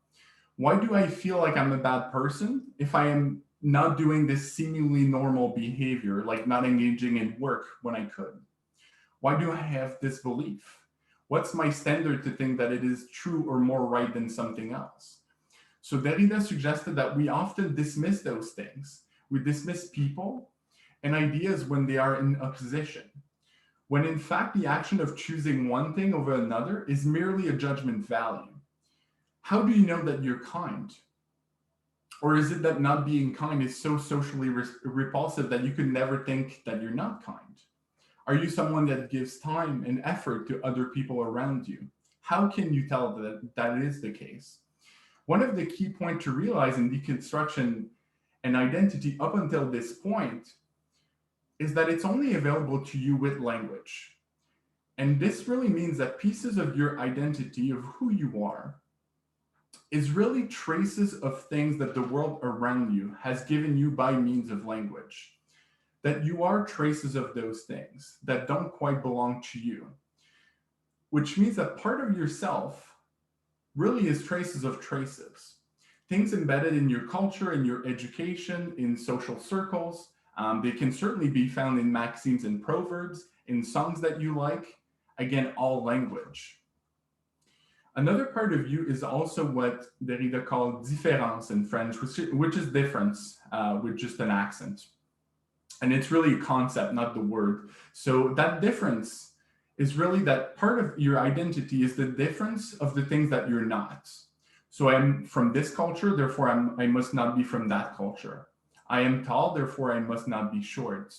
I don't fight with people on the street, therefore I must be a somewhat okay person. Hopefully you can appreciate how dependent your identity is also on other human beings.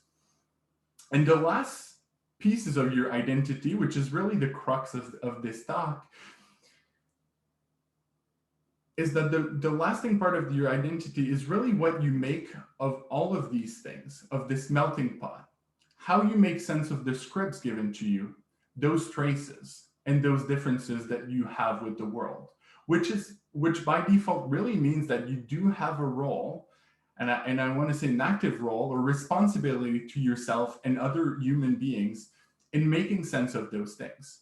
So when you think about identity, when thinking about identity, The way I like to think about it is a painting. So it's not a mistake that there is one behind me tonight.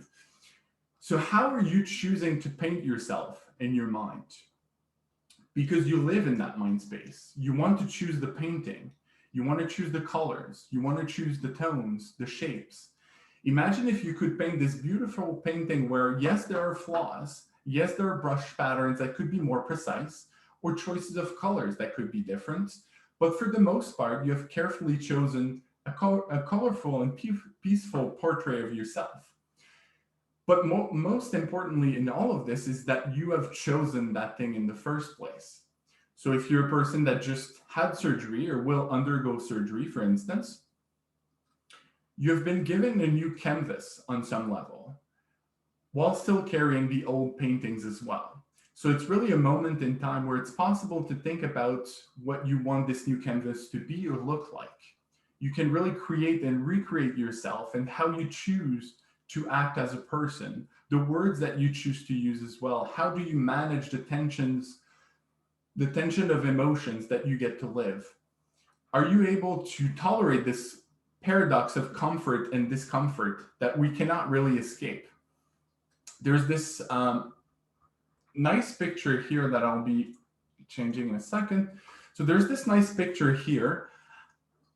And really the idea is to look at those aspects in the middle.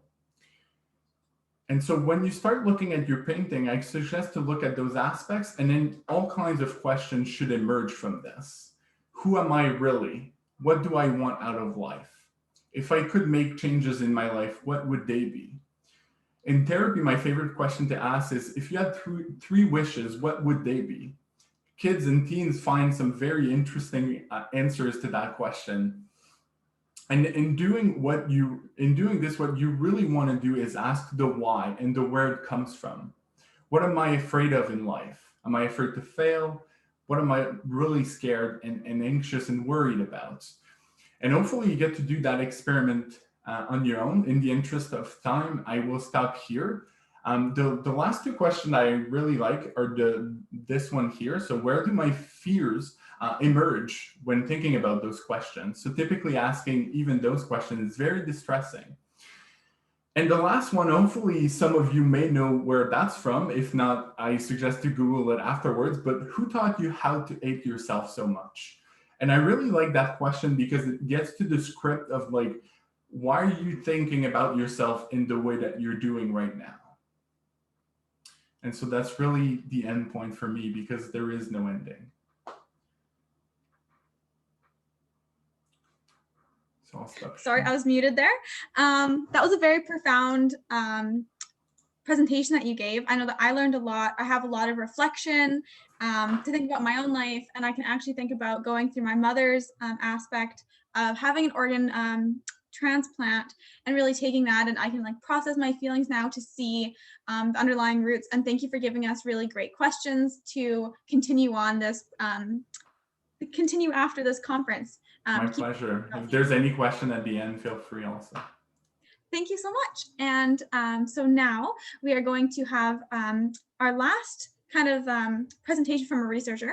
And so this will be Dr. Berger, who is another nephrologist. And so, yeah, whenever you're ready, take it away, Dr. Berger.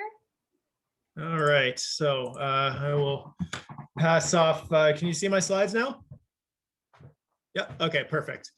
All right, so I'm gonna change gears fairly considerably here and talk a little bit about discovery research in kidney disease and some of the work we've done as it relates to renal replacement, kidney transplantation as well.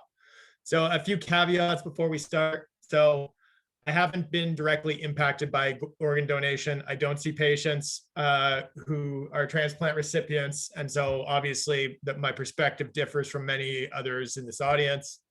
The majority of my work focuses on renal replacement and the health consequences of that more than on transplantation itself. I think it's very important in informing transplantation, but I should note that a lot of what I'm going to show you is more related to replacement. We've already had two speakers mention kidney disease in the past, David and Jerusalem. So I may repeat some of what they had said as we go through this. And just a warning that I'm a Star Trek fan and I apologize in advance. So I thought I'd give you a little bit about the career path and how I got to where I am. So I did my undergraduate and graduate studies at the University of Western Ontario in physiology and pharmacology. My PhD studies were in the area of ischemic heart disease, so heart attack and how to protect the heart. Then I came to Ottawa to do postdoctoral training, first in hypertension and then in kidney disease. And then I was hired at the Ottawa Hospital Research Institute in 2014. So I've had my own lab for just almost 7 years now. And my research focuses on a really sort of a unique aspect of how cells communicate with one another and how cells behave in disease, and that's what's known as extracellular vesicles. So these are small pieces of cell which get released off of the cell into the extracellular environment, and it can be used as a form of communication. It can be used as a stress response, and it really depends on how the cell is making them. But it's really an emerging area in understanding how cells communicate with other cells in the body. And I'm going to simplify it a little bit to talk only about two populations that we study a lot. One is microparticles. And these, for simplicity's sake, we'll call these the bad guys. So these are formed when a cell is stressed. Not necessarily dying, but stressed. It doesn't have enough nutrients. It's had some sort of stimulus to cause stress. And what happens is the membrane sort of blebs outward, and these tiny little vesicles pinch off and get released off of that cell. And they go out into the world, and they can actually also cause further stress themselves. So it's kind of this feed forward system where there's this damage to the cell. It releases these things as a stress response, and they damage other cells. And then on the other sort of side of the table is these smaller vesicles called exosomes. So these are small vesicles, about 40 to 100 nanometers. And they're released through kind of a multi-step process through membrane recycling, basically, where they're eventually spit into the extracellular environment. And in general, these actually tend to be much more good guys. So they're formed more from healthy cells. Their formation decreases when a cell is stressed. And they tend to promote health in neighboring cells through beneficial signaling. And we'll come back to that a little bit later.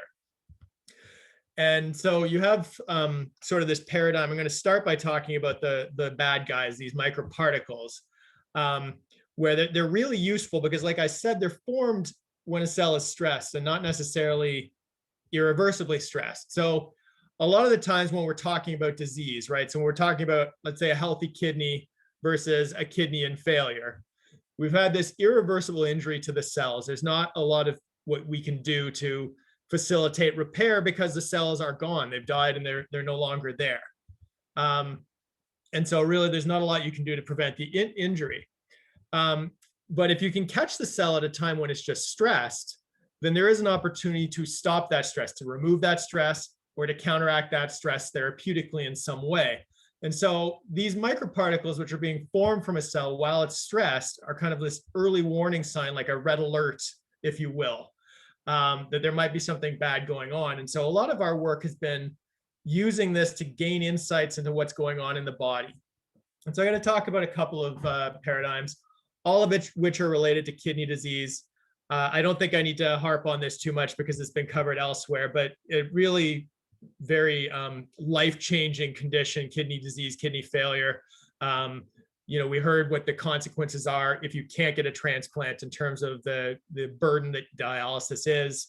And it really is quite common in Canada. 1 in 10 people have kidney disease, and it's incredibly costly to the healthcare system. And when we're thinking about organ transplantation, the kidney is overwhelmingly the solid organ that is most needed for transplant and most transplanted in Canada. In fact, there are more kidney transplants than all other solid organ transplants combined. So a major consideration in the context of organ donation. And some of the key issues that I focus on in my lab are, as we've sort of talked about, earlier detection of kidney disease, understanding the impact of renal replacement, and Jerusalem talked a little bit about that earlier, and then strategies to potentially preserve kidney function. So I'm going to talk initially about understanding some of the health consequences of renal replacement and how microparticles might help us in that regard. So we heard about hemodialysis, what it is. It's when you have end-stage kidney disease, when you have kidney failure, it's a replacement for your kidney's function in terms of filtration. As Jerusalem said, the typical course is 3 to 4 hours a week at a time, 3 times a week. And hemodialysis does replace kidney filtration. So it does remove toxins from the body, but there is a problem with this, which is that it doesn't fully replace kidney function. It is a treatment, it is not a cure. One of the major problems is that the cardiovascular disease in this individual is just tremendously higher when you're undergoing dialysis, on the order of about 30-fold compared to a healthy individual, 30-fold increase in cardiovascular risk. So I'm going to talk a little bit about some studies with a colleague of mine, Marcel Ruzicka here on the right. And so we've been working in this area for a couple of years now, looking at what we can learn from that. So we know that cardiovascular disease is higher in patients on hemodialysis. What is really less understood, even amongst the nephrology community, is that this is not a, the burden of this is disproportionate on women. So I don't think most people are aware of this, but I think most people are familiar with the female survival advantage. So at any given age, women are more likely to survive than men. And this is true across basically every country that this has ever been studied in, various socioeconomic status, and so on. And so this is the black line here. And higher up on the graph means that women are more likely to survive. So every country studied out to, even up to 75, 80 years of age, women are more likely to survive. What's not really well known is that the female survival advantage is actually completely wiped out when you're on dialysis. So the survival is almost on par with men, again, across all ages. So what that means is that the females on hemodialysis are actually at a greater risk than men, because you're eliminating the survival advantage. And so Marcel and I thought about looking at these microparticles in the circulation of these individuals to see if we could gain any understanding of what cell types might be stressed. So what we can do is we can count these microparticles and we can tell which cell that they come from. So if they come from the endothelium, which is directly in contact with the blood, we can say they come from the endothelium.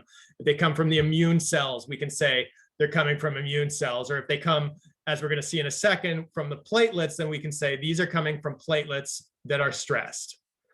And so we looked at these microparticles from these various populations in the blood of individuals. And what we found was that platelet microparticles are increased in individuals on dialysis. And that's probably not surprising. We know they're at greater cardiovascular risk, and platelets are really key to blood clot formation, leading to heart attack and stroke. But what we also saw was that this increase is pronounced in women.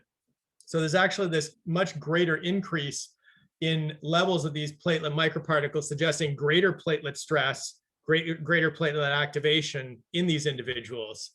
And so we've gone on to study that. We see that there is, to a certain extent, a bit more procoagulant activity in these women. And so this is very at the early stages of research, but we're trying to see whether or not there are strategies we can take to help hopefully reduce the burden of cardiovascular disease in individuals on hemodialysis.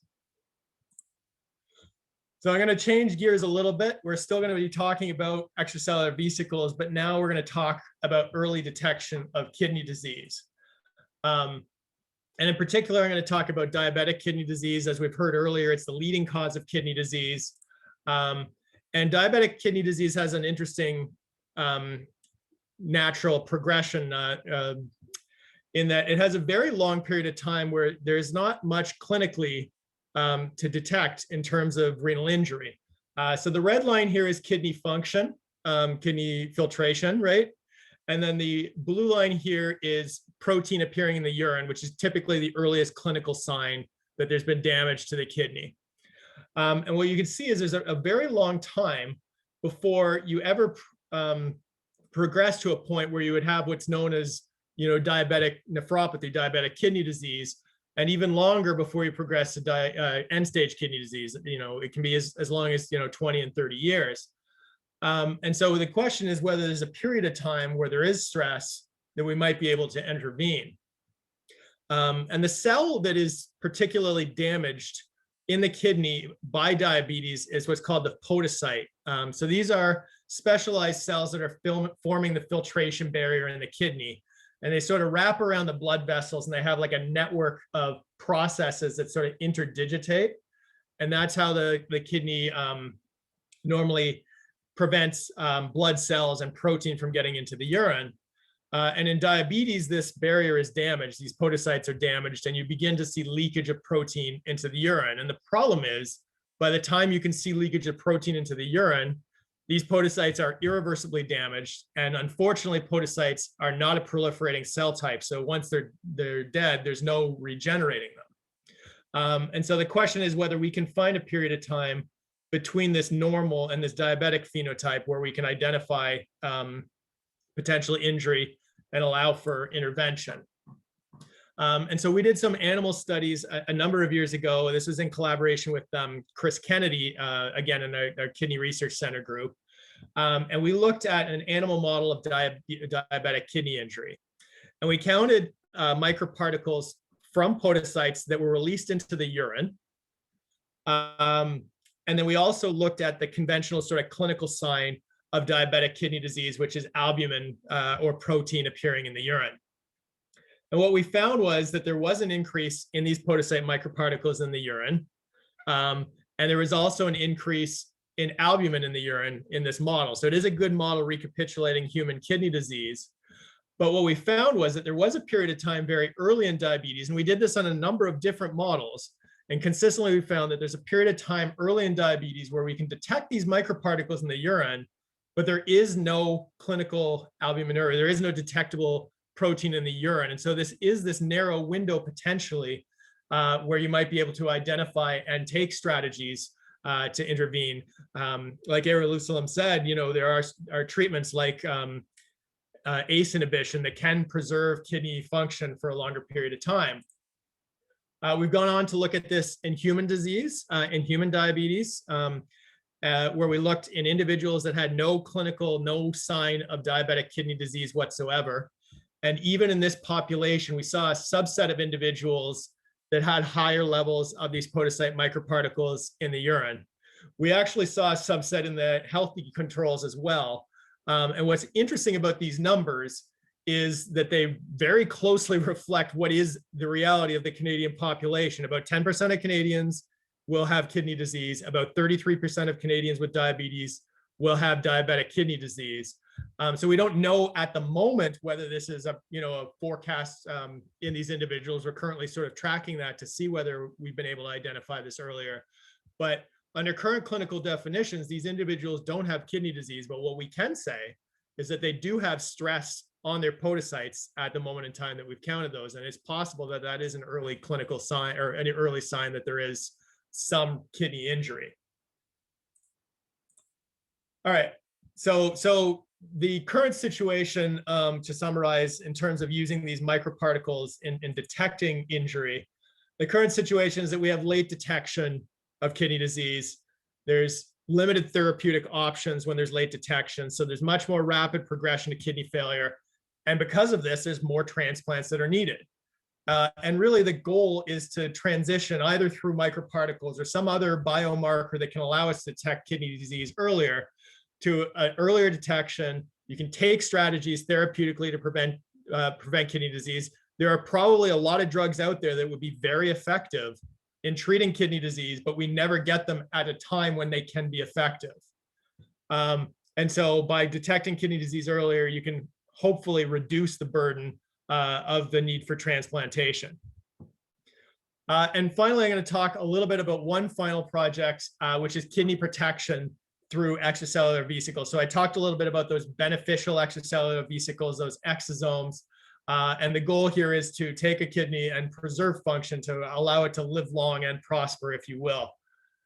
And so modeling kidney transplantation can be challenging. in animal models. They're very small. It's a very tricky procedure. So one strategy we can do is to study what's called ischemia reperfusion injury. So what happens when you cut off blood flow to the kidney? And this is actually something that happens during the transplantation process, right? There is a period of time when blood is not going to the kidney. And because of this, the kidney does get ischemic damage. Much more common in deceased donation, where the kidney is usually not perfused for a much longer period of time, but it can happen in living donation as well. And there's a really good literature showing that the more ischemic injury to the kidney there is, the better chance of graft failure. So never the transplant never being successful, or short or long-term rejection. And so minimizing ischemic damage to the kidney is really an emerging strategy to help preserve kidney transplant as long as possible. So we do an animal model of ischemia reperfusion where we cut off blood flow to the kidney and then we restore it later. And this is typically reflected by a kidney impaired kidney function and some histologic damage. And then what we did is we took exosomes from endothelial cells and we gave them to the kidney to try and cause a protective effect. And this has been done with a colleague of mine, Kevin Burns, again from the Kidney Research Center. We work very much as a team at the Kidney Research Center. And so I wanted to acknowledge him as well. And what we found was that these exosomes actually do protect, they don't prevent, but they do protect some of the ischemic damage that happens to the kidney. So these are two measures of kidney function, looking at creatinine, blood levels of creatinine and urea. So these are normally cleared from the body by the kidneys. When the kidney function is impaired, they accumulate in the blood. So that's what you see here, this increase with ischemia reperfusion. And then if you treat with the exosomes, there is a partial protection. In fact, in some of our more recent studies, the protection is actually a little bit better than this. So there does seem to be a protection. This is just visually looking at some of the damage to the tubules. So the dark purple is really a sign of tubular necrosis or fibrosis in the kidney. And if we treat with the exosomes, we get a partial protection against that. So just to summarize fairly quickly, there is a significant imbalance between need and supply of kidneys for organ donation. I think David explained that far better than I was ever going to do. And renal replacement is one strategy, right? Dialysis, either peritoneal or hemodialysis, is a strategy, but it's an imperfect strategy. It's a treatment. It's not a cure. And these people are at a much greater risk of cardiovascular disease. It's a poor quality of life because you're in the hospital 3 times a week for renal replacement in many cases. So some of the strategies my lab's working with is earlier detection of injury to allow us to prolong kidney function, or protective strategies. But at the end of the day, those strategies are still going to be needed to be paired with organ donation. We're never going to solve this just by new discoveries in terms of therapeutics or detection. And so it really is going to have to be a coordinated effort. So I just wanted to acknowledge many of the individuals who've contributed to this work and the funding agencies as well. I am funded by the Kidney Foundation of Canada. That dialysis study you saw is currently funded by the Kidney Foundation of Canada. And I really want to thank them for their support. Thank you. Thank you very much, Dr. Berger. You've presented really interesting findings. We will hold a very short intermission, so about 5 minutes. That'll be followed by a quick question and answer period. So thank you. Sure.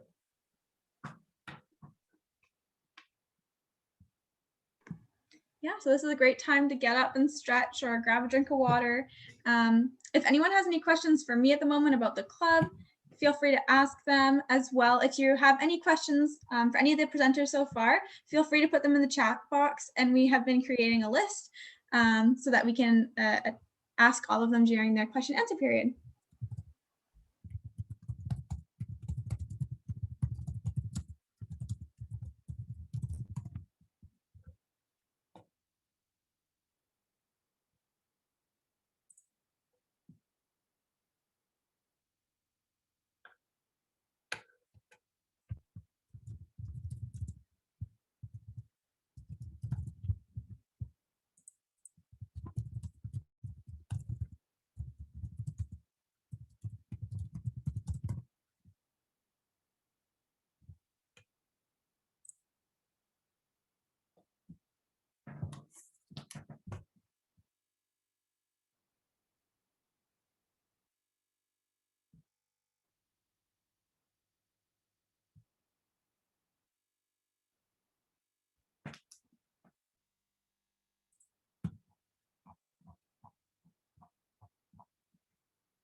Yeah, so I also just saw the message in the chat about elevator music.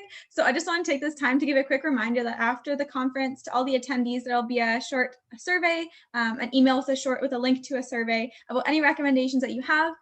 This is the first ever research conference that we've had as a club. And so we are welcome to any feedback that you have. Yeah, so we're looking for improvements for next year, and yeah, that's wonderful. So I think that we're probably almost around the time to start our question answer period. I know that we have a lot of questions, so if our presenters are up for it, then we can get started. As promised, we'll begin with the questions that were proposed in the registration, and then we'll move on to the questions that were asked during the presentation live today.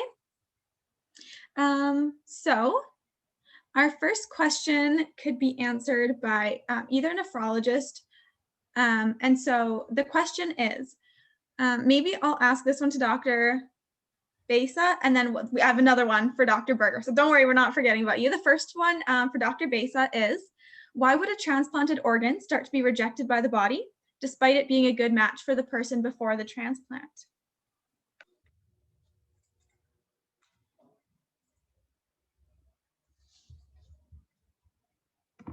Sorry, I don't mean to interrupt you. I just think that you're muted right now.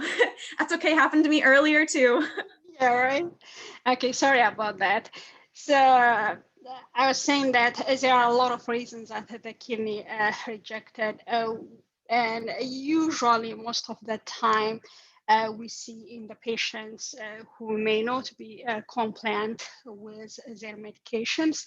So it's really a lot of times, especially the first few years after the kidney transplant, is very important to take the medication on time, not missing any medication. And we see patients miss their medication with a different reason. And that's a very common cause of the kidney rejection. And the other cause that most of the time there are only a few panels. We actually do too much, the compatibility of the kidney, compatibility of the organ with the person who are going to receive the organ. And it's going to be very hard actually. And they're also the very unknown, like unknown factors, unknown physiology phenomena that the kidney will be rejected. So I don't think we will able to, we tried our best to really study the compatibility, study the antibody, but still there are a lot of reasons that the kidney that will be rejected. But most important, the most common is like non-adherence, not able to take the medication, or like inadequate dosing of the medication, also one reason for rejection. Thank you for that answer. It sounds like we're still learning lots about this. And so that's definitely something that we'll keep up with as we have these research conferences. And the goal is to really see what current research is going on. And so that can be something that we maybe look at next year. So thank you for sharing that. And I hope that we were able to answer the question for who posed that. And now for Dr. Berger, this is kind of more, I'm kind of glad that we had like the practicing clinician answer that question. Now we're moving on to one that's a little bit more research based. So I hope you're ready for it. So this one is, have you heard of the bionic kidney, and what are your thoughts on a potential bionic kidney working in a human? Yeah, I mean, so I think this is something that has been, science fiction for the longest time. I mean, there is movement towards being able to function. And I think, in my opinion, the bionic kidney will probably eventually, and probably in our lifetimes, be able to function as well as hemodialysis, in that it will be able to clear toxins from the blood very effectively. We're not there yet, certainly. We're probably still years away from first in human studies, but the technology is moving there. I have a colleague in Waterloo who's been working on this for a long time. And it's getting there. The issue is, anytime you're taking, technology to replace something physiological, that there are going to be other issues that are not necessarily going to be resolved. So, the kidney is responsible for making erythropoietin, for example, and you're going to have to find a way to fix that, and that's not the only hormone. It's responsible for quite a bit of hormonal regulation. And so that's the challenge there. And then, the other strategy is to just go the other way and try to grow a new kidney. And that is something that is at its infancy, but kidney organoids are, emerging, and we're working on that a little bit at the Kidney Research Center. And they're getting better at making sort of some of the elements of the kidney, but again, it's a long time before we'll ever be at the point where we won't need organ donation. That's quite a long period of time, in my opinion. Absolutely. Thank you for touching on that and for bringing in the topic of growing one. That's definitely a new and interesting field of research. So I'm going to pass it off to Mary for the next question. Thank you. So this question is for Dr. Hildebrand. This question is coming from undergraduate student. If they're involved in research, would you suggest getting their foot into the door, or what type of biomedical research should they enter in for neuroscience? So they're saying how to get involved? Is that the question? How to get involved in research? I think what I encourage students that I teach, get connected to researchers, talk to them, right? And I don't think there's a right or wrong. They're saying what type, if you're interested in biomedical, it's what are you interested in, and then forming a connection and starting. And then sometimes it's just, it's experiences. And if you like it, or you can switch, there's those kind of options too. So I think it's just trying it out and also talking. Actually, a good way too, if you're thinking of different fields, is talk to potential grad students. Sometimes you can get connected to them, right? So I think it's, that's the way. But if you're interested in specific types of research, email the professors is a good way to start. Don't be shy. Put yourself out there. All right, thank you very much. That's quite an insightful piece of opinion as well. So this question goes to Dr. Crawshaw.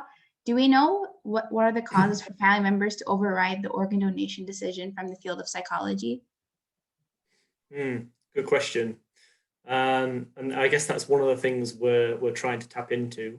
You could imagine, being put on the spot if they're not aware of the patient's decision, kind of in that setting. You could imagine, perhaps they would default towards, perhaps it's not the right time. The fact that, after the decision is made, the time scale, so the patient will be kept alive, kind of mechanically for 4 or 5 days whilst the transplant, while the organs were harvested. So again, that affects with kind of the grieving process as well. So, you can understand just the level of emotion in those situations, why families might kind of defer and default to override the decision.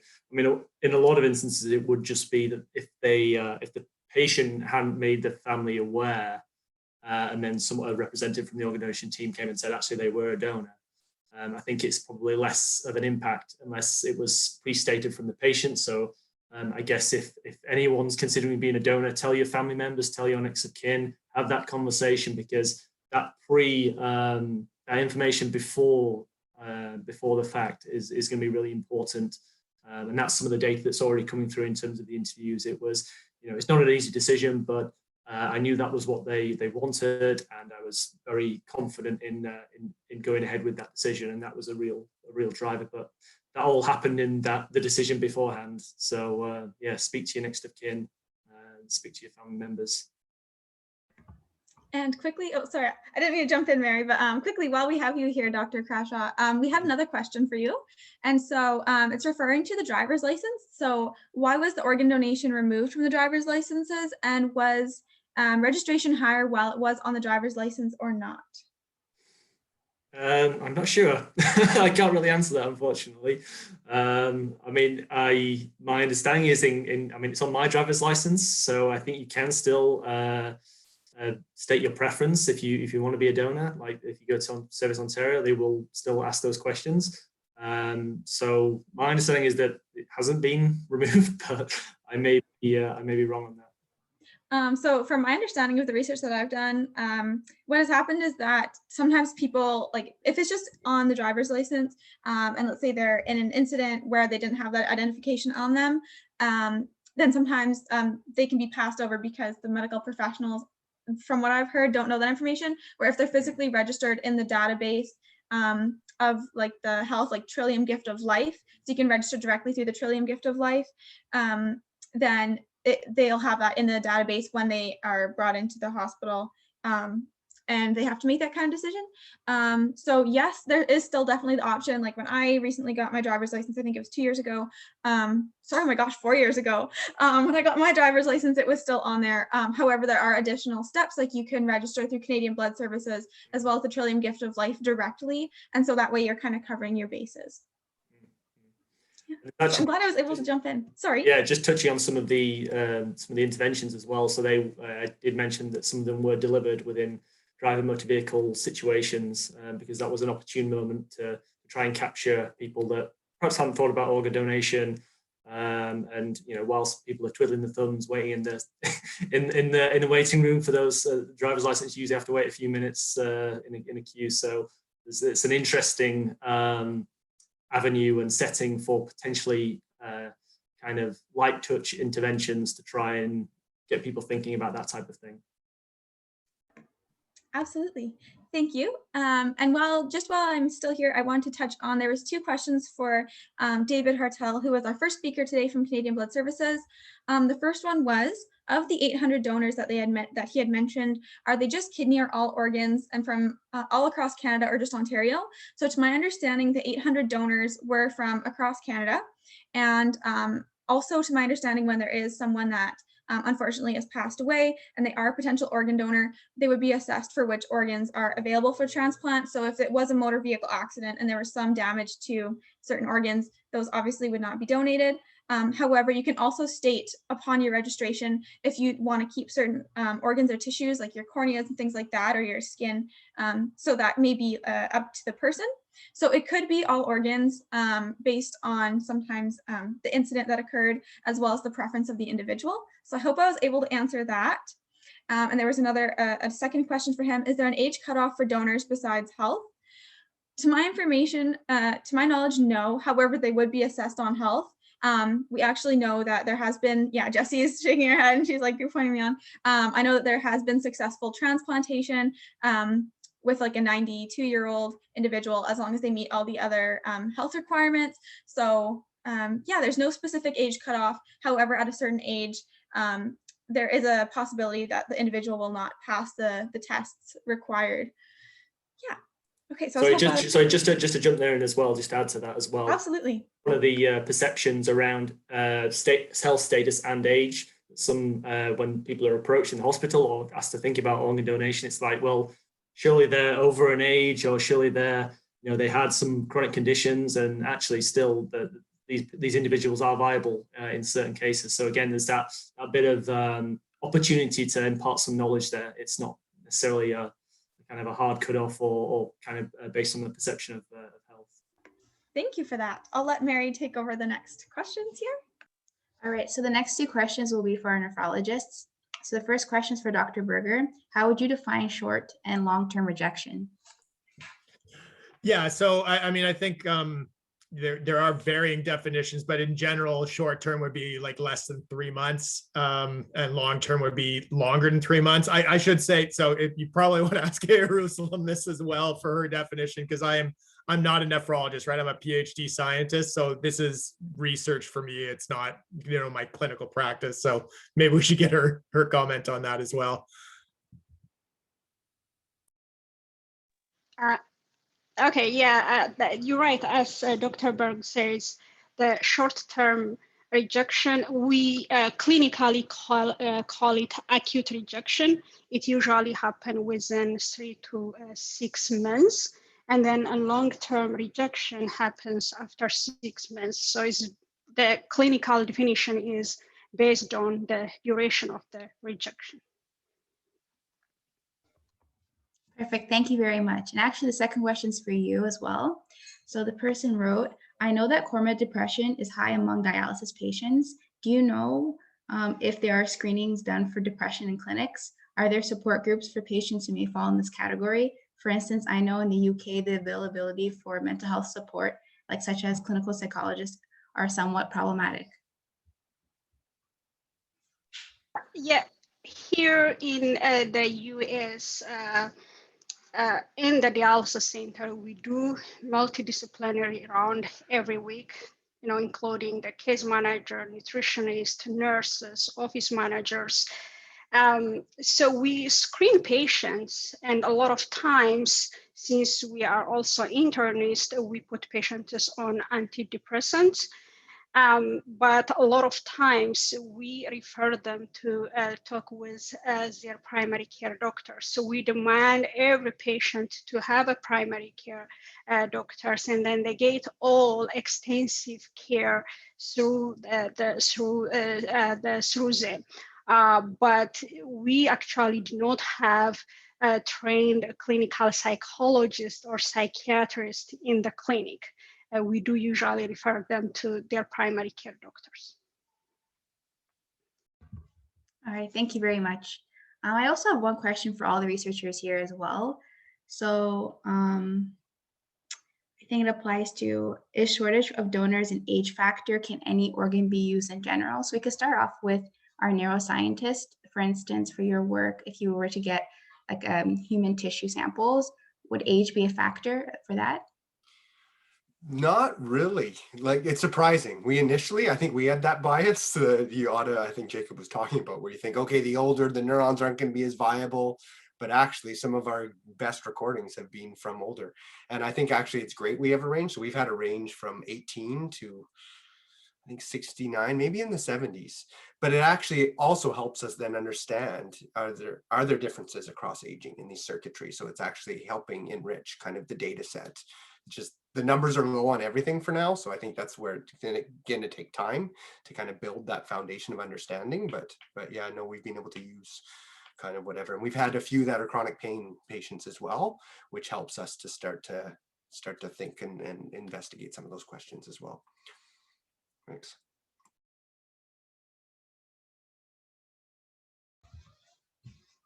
Well, thank you very much. Are there any other researchers that would like to follow that? I mean, I would guess, I would say the only thing I would say is that age is certainly a factor when it comes to like anatomical limitations for transplantation, right? So, extremely young transplanting to older, that type of thing, that then certainly age becomes a factor. There's not a tremendous amount of data, as far as I know, on age of kidney at donation and success out there. I'm sure there is some, but I don't know that there's a good deal of knowledge in that area at the moment. Sorry, maybe I'll just add one other thing just quickly, that actually what we have found is cause of death in some of those things, and then the time after, kind of whether it's brain death or however the death, those are some of the critical factors, I think, for our case, spinal cord tissue, but I'm presuming that might be the case as well for the other organs as well. Wonderful. Thank you for sharing your input on that. I'm just going to ask one more question before we can move on to the presumed consent debate. So I'm just going to bring this to our clinician, Dr. Besa. Why might someone be withdrawn from the organ donation list?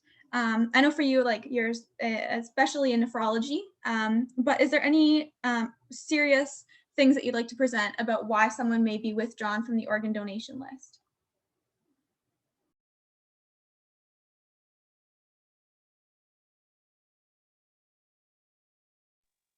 I forgot. Okay, all right. As I'm on, yeah. If through time you might develop serious health issue, right? And one of the problem could be health problem, cardiovascular disease. On that aspects, you may withdraw from the organ donation. Organ donation category, I guess, and through times your belief might change, how you perceive, the organ donation. That probably, I think, is another factor to get organ donation. I don't know whether I address your question. Well, thank you for sharing that information with us. I think that there's definitely like a wide range of things. Obviously, like underlying conditions and things like that. So I'm sure there's like a wide range of things that may make someone withdrawn from the organ donation list. especially like a decreasing condition like David Hartel was mentioning about how they might not survive through a surgery, or they might not be strong enough. So thank you for answering that question. And then we have 3 more minutes left. If people would like to bring back the lively debate that I've been seeing going on in the chat about presumed consent. So I've been seeing that quite a few club members have joined in on that. And it was initially brought about by, proposed by Dr. Berger. So yeah, does anyone have any strong opinions they'd like to voice, or any questions based on that that led to other questions they may have? Yeah, feel free to share. I actually wanted to talk about this. So when I originally took on the project over the summer of like looking into provincial and territorial regulations on presumed consent and just how to become a donor in each province, I found it was very surprising the differences that we have across the different provinces.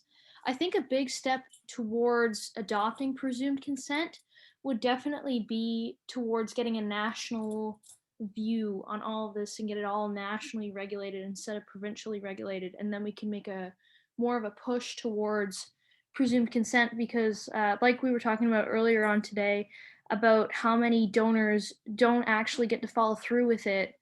I think it's in Manitoba, your family members can actually like disagree with your decision and not allow the doctor to remove your organs when you're on life support. So there definitely needs to be that conversation with family, but also we need to start talking about this to politicians and stuff like that, people who can actually push for this type of policy.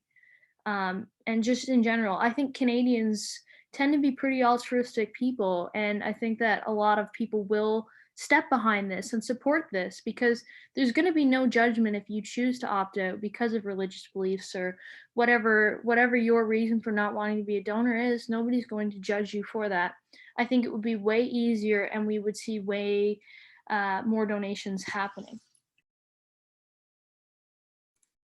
It's just a point on kind of the religious and kind of ethnic groups, and there are disparities between donation rates and need between certain groups. And one of the things that came out of when we scanned the intervention literature, there was some really positive findings coming from targeted, tailored interventions, leveraging peer leaders within the Black community to target donation registration among Black people. So I think there needs to be a recognition of that, but there are kind of some examples of really well done research to try and increase registration rates in groups that are equitable seeking. Wonderful. Thank you everyone for voicing your opinion in the chat box and bringing it forward. I'm glad we were able to kind of work together as like a community and like discuss this. So this concludes our question and answer session of tonight. So now we'll be hearing an organ transplant donor story. The donor is my beautiful mother, Sandra Poulin, who donated a kidney to her sister in August of 2009. Fun fact, they still celebrate the anniversary of the donation each year. So Mom, if you're ready, you may begin. Good evening, everyone. I guess I am near the end of the end result of the organ donation, going down a different pathway, being a live donor.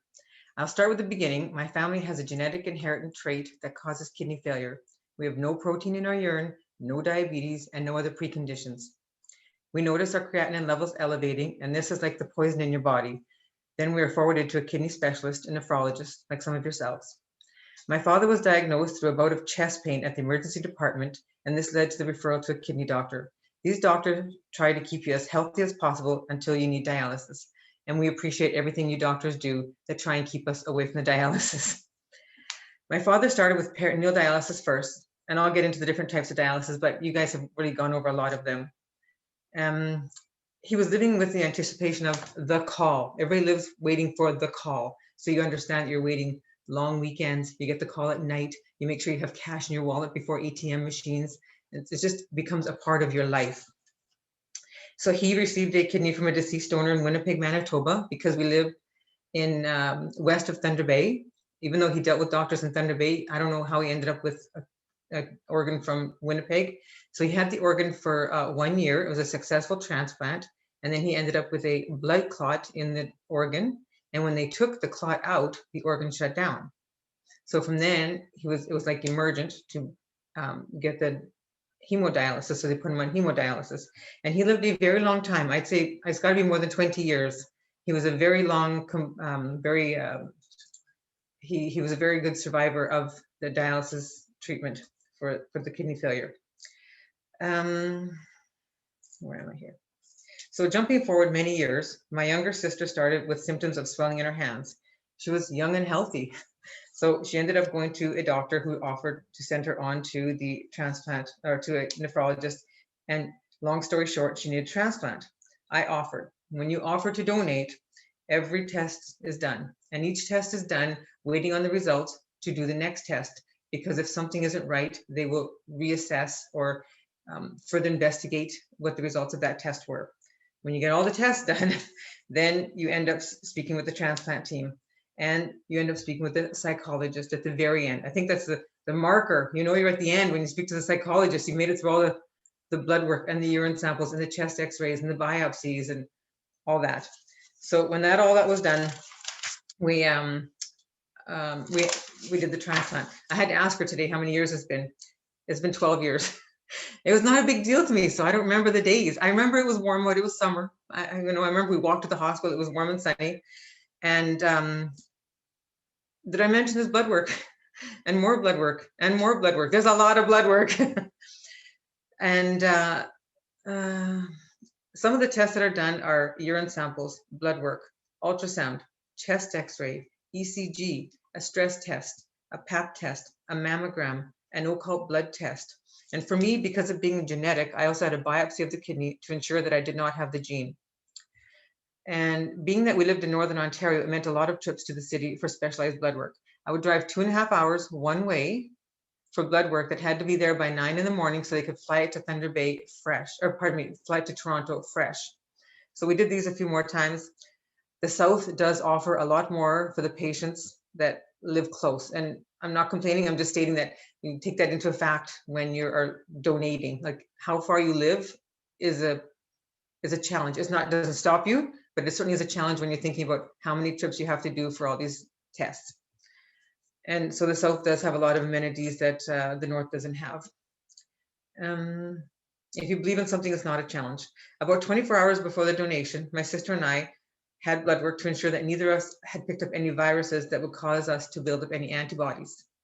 So when that was cleared up, we started to go for that morning. The blood work was the day before.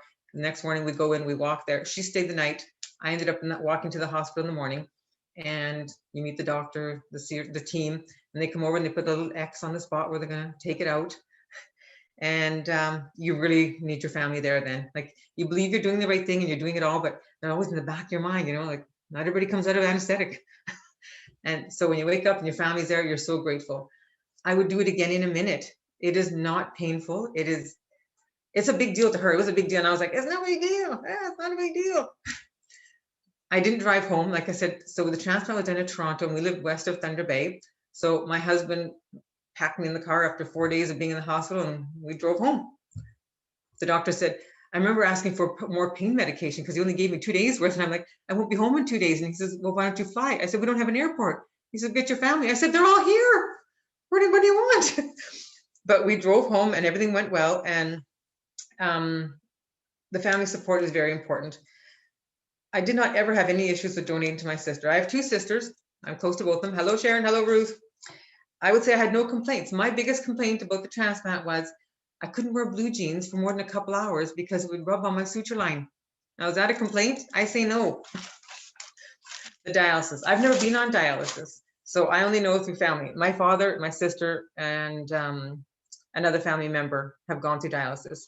And the peritoneal dialysis, this is the one that you do 4 times a day. It's a fluid that you put into your abdomen, like your peritoneal cavity.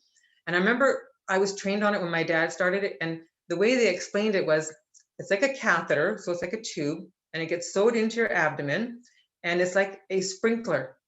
So all the water comes out, all the little holes on the sides. And the peritoneal cavity is like, I might grow people out, but when you get a chicken and you have too much stuffing left and you take the skin away from the breast and you stuff the stuffing in there, it's like that. And then, so you put the catheter in that area of the abdomen and then it works through osmosis. So you put the fluid in, it does its thing for 4 hours, and you take it out and it drains into a container bag, and you do another one. And this kind of dialysis you can do overnight, and it's called the cycler machine, and it will run all those bags through, or you can do it throughout the day. And then there's also the hemodialysis, which my sister has done. And this one cleans the blood of toxins, and you can either have a fistula, which is like a little contraption they make up in your wrist, or she's right now has the catheter in her neck, and it's got little attachments that hook to her hemodialysis machine, which she does every night at home. So where would we be without dialysis? Well, we know where we'd be, 6 feet under. It's not good. I've dealt with a lot of people in my life going through this this part of my life, and there are people behind the scenes, and the geneticists, the doctors, the surgeons, you guys all have made this happen. And there are the radiologists, the x-ray technicians, the lab technicians, the phlebotomist, the one who takes your blood every darn time, the dietitians, keeping kidney failure people on the right track for eating. They say the kidney diet is the most difficult diet. If you can imagine, no oranges, bananas, tomatoes, potatoes, low iron, keep your phosphorus up, keep your phosphorus down, do this, do that, only a limited amount of fluid, no matter how hot it is, only a limited amount of fluid. It's a very difficult diet, and the dietitians do a great job. The researchers, the surgeons, the nurses, the anesthesiologists, the social workers who get all the paperwork for us, the pharmacists who make sure that you don't have too much pain, but you can't have too much of this or any of that because your kidneys aren't working and you won't excrete it. The cleaning staff who always come in with a smile every day. The kitchen staff who keep track of your diet while you're in there. The geneticists, I've said all that. The professions, all these professions have had a profound effect on all the patients, the donors and the recipients and their families. We're so grateful for all the many, many careers that touch the lives of transplanted people. Their donors and the whole family who are so beholden to these professionals. I'm sure I forgot some, and for that I apologize. And if you take away anything today, please have the chat. Don't wait until you're in a crisis. When you're sitting around the table on a Saturday morning or you're riding in the car, take the opportunity to have the chat. Jesse mentioned about Manitoba, the family can stop it. When my dad was called out, so he got a call and they flew him from where we lived to Winnipeg. He had to wait many hours because the family was contesting it. It went to court. They will contest it. Like, it needs to be an across the board thing, and across the board helps when it's across the board in family or friends and everybody knows your wishes. Do not wait for a crisis. You don't want to deal with that then. Everybody have the chat now. And don't wait for a crisis. Yeah. One thing you can do today, if you can't donate an organ, which not everybody can do, donate blood. With COVID and with organ donations, there's always a need for blood. And I'm so happy to be a part of something that's bigger than me, to give her and her family a better quality of life. I gave her husband his wife back and gave her kids their mother back. If you choose to be a donor, you can donate to family, friends, or anonymous people. There's a program called the Paired Exchange. So it's paired, like as in two people, paired. I'm not so high tech. I got donor A and donor A. No, donor A and recipient A. So if donor A has me, but I don't match my sister. Donor B has donor and recipient. If they don't work, we can switch. And then everybody gets something. And this chain can go up to 8 people. And it will happen within, I think, a 24-hour period from the time, because when I asked about it, I thought, well, if I give my donor, my kidney to him, and he's supposed to give one to somebody else, what if the third person down backs out? It all happens within a 24-hour period, if I'm correct, if I remember my my chats with those people. So if you don't want to donate, you don't have to. But if you do, you can donate to family, friends, or anonymously. People donate anonymously, and that opens up that paired exchange also. And I have no regrets. I would do it again in a minute. And I would like to say there's not enough information about the pathway for donors. You have to go looking for it. And it could be maybe like Kidney Foundation Month. Maybe Kidney Foundation could talk more about live donors. There's not much information about that. I had to go looking for it. And not a lot of people make the cut to say. You have to be very, very good shape, very, very healthy, you know. But there needs to be more information about it, more family and friends, because my sister also had somebody else looking. She had a couple people looking to donate, You know, in one they found breast cancer, in one they found something else. So a lot of people are, you know, ticked off the list. You know, the girl with breast cancer was very early, but they detected it early. A lot of things are ticked off the list. And just try. If you can, try. Get 2 kidneys. You can share. Unlike my sister who now has 3. That's my say. Thank you. It was a wonderful conference, everybody. How do I turn off the volume? Yeah, so thank you, Mom. I think it was really special to have someone that's been through it. And so obviously my family is a big reason why I started this club, and to really spread the knowledge that we currently have about organ donation. So thank you for your great words, Mom. I believe that it gave everyone a deeper understanding of the impact that organ donation can have on the life of a donor, as well as a recipient, as we have both in our family. As you say, like, not only do we give, but we also receive. So we have lots of swapping going around. So before jumping into our closing remarks, I would like to declare the winners of our 5 $20 virtual gift cards. So that was from the registration today. So we do have 5 names that will be contacted via email. And so those do not include our club members. And so we will be contacting you if you have one, just because we only, through registration, we only have emails. I don't want to give that information out to everyone, what your email address is, but we will be contacting the 5 winners. So congratulations for that. Thank you to everyone for participating, especially in our kind of lively debate that we had in the middle there. And we appreciate all of your supporting questions throughout the evening. Congratulations to our winners, and stay tuned for your email accounts. There'll be virtual gift cards that will be for a business, of your choosing. So we'll discuss the various options via email over the coming days. All right. I wish to conclude our first annual research conference by thanking our wonderful speakers for taking the time out of their busy schedules to be with us tonight. I know that I learned a lot from hearing them present their current research, and it will provide us with great platforms for the club to spring into further promotion of a diverse range of organ, tissue, and blood donation with a deeper understanding of the cognitive aspects of organ donation. As Claire has mentioned, each speaker from tonight's conference will be given $20, a $20 virtual gift card to a business of their choosing on behalf of the Organ Donation Awareness Club. More information pertaining to that will be provided in emails to those recipients after the conference. Wonderful. Yeah, so there's $20 gift cards for each speakers, as well as $20 gift cards going to the attendees. So that's awesome. We really want to thank everyone for coming out tonight. I realize it's getting a bit late and it was kind of a chunk of your time, so we really appreciate you. We mentioned at the beginning, at the commencement of this conference, that we hope for you all to walk away from this experience having learned some information to make informed decisions regarding your choices of organ, tissue, and blood donation. I know that I've learned a lot from tonight, and I'm excited to collaborate with my amazing team to plan our next event. Speaking of which, this night wouldn't have been possible without the tremendous amount of work put in from the Organ Donation Awareness Club members. Over the course of the past few months, Mary's been my right-hand lady, and she has run the logistics of this conference. She came to me in January with the idea for the club to organize a research conference, and I've been so fortunate as to watch her dream blossom from hard work and pure talent. From sending emails internationally to finding speakers conducting pertinent and current research to generating PowerPoint presentations at our planning meetings and co-hosting this event with me tonight, she has truly been a star in making all of this possible.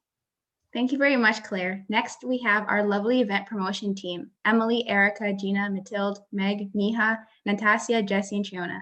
They have contributed all of the event promotional material, from creating posters, class presentations, social media live promo, and much of the behind the scenes work.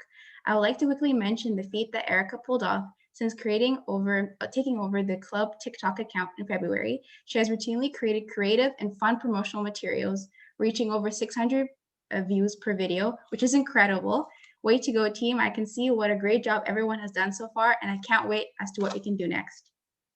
And to our lovely viewers who tuned in tonight for this presentation, I want to thank you all from the bottom of my heart. We started the club in January of 2020, and I didn't even dream of it being this successful and running such events.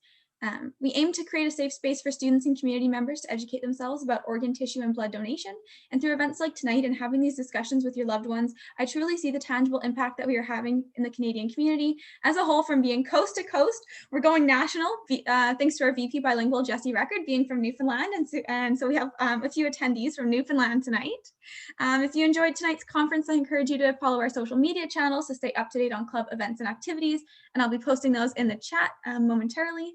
We'll be having our second annual research conference next year, and if you're a University of Ottawa student and this is something you're interested in helping out with, send us an email and we'd be happy to inform you about how you can become a member of the Organ Donation Awareness Club. Jesse, do you have a question? Yeah, I'm just gonna jump in right here and just take a minute to say thank you, Mary, for all the hard work that you put into this conference, man. This was such a great idea and I really enjoyed it. But I also wanted to point out that our club president, Claire, just won a really big award across the University of Ottawa. I think it was the top club president for the 2019-2020 academic year.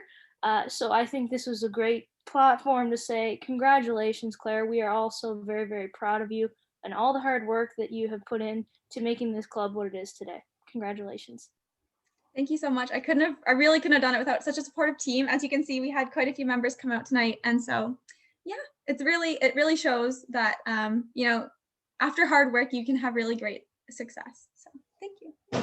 Yes, congratulations, Claire, as well. So ladies and gentlemen, this concludes our first annual Organ Donation Awareness Research Conference. We realize that it's getting quite late and that there was a lot of information shared for the past 3 hours for a school night or any type of night. We hope that you were able to learn from this conference and we really enjoyed your time that you spent with us. It was truly our pleasure for putting this conference together for all of you. So good night, everyone. So much. Bye. Thank you so very much. Thanks a lot.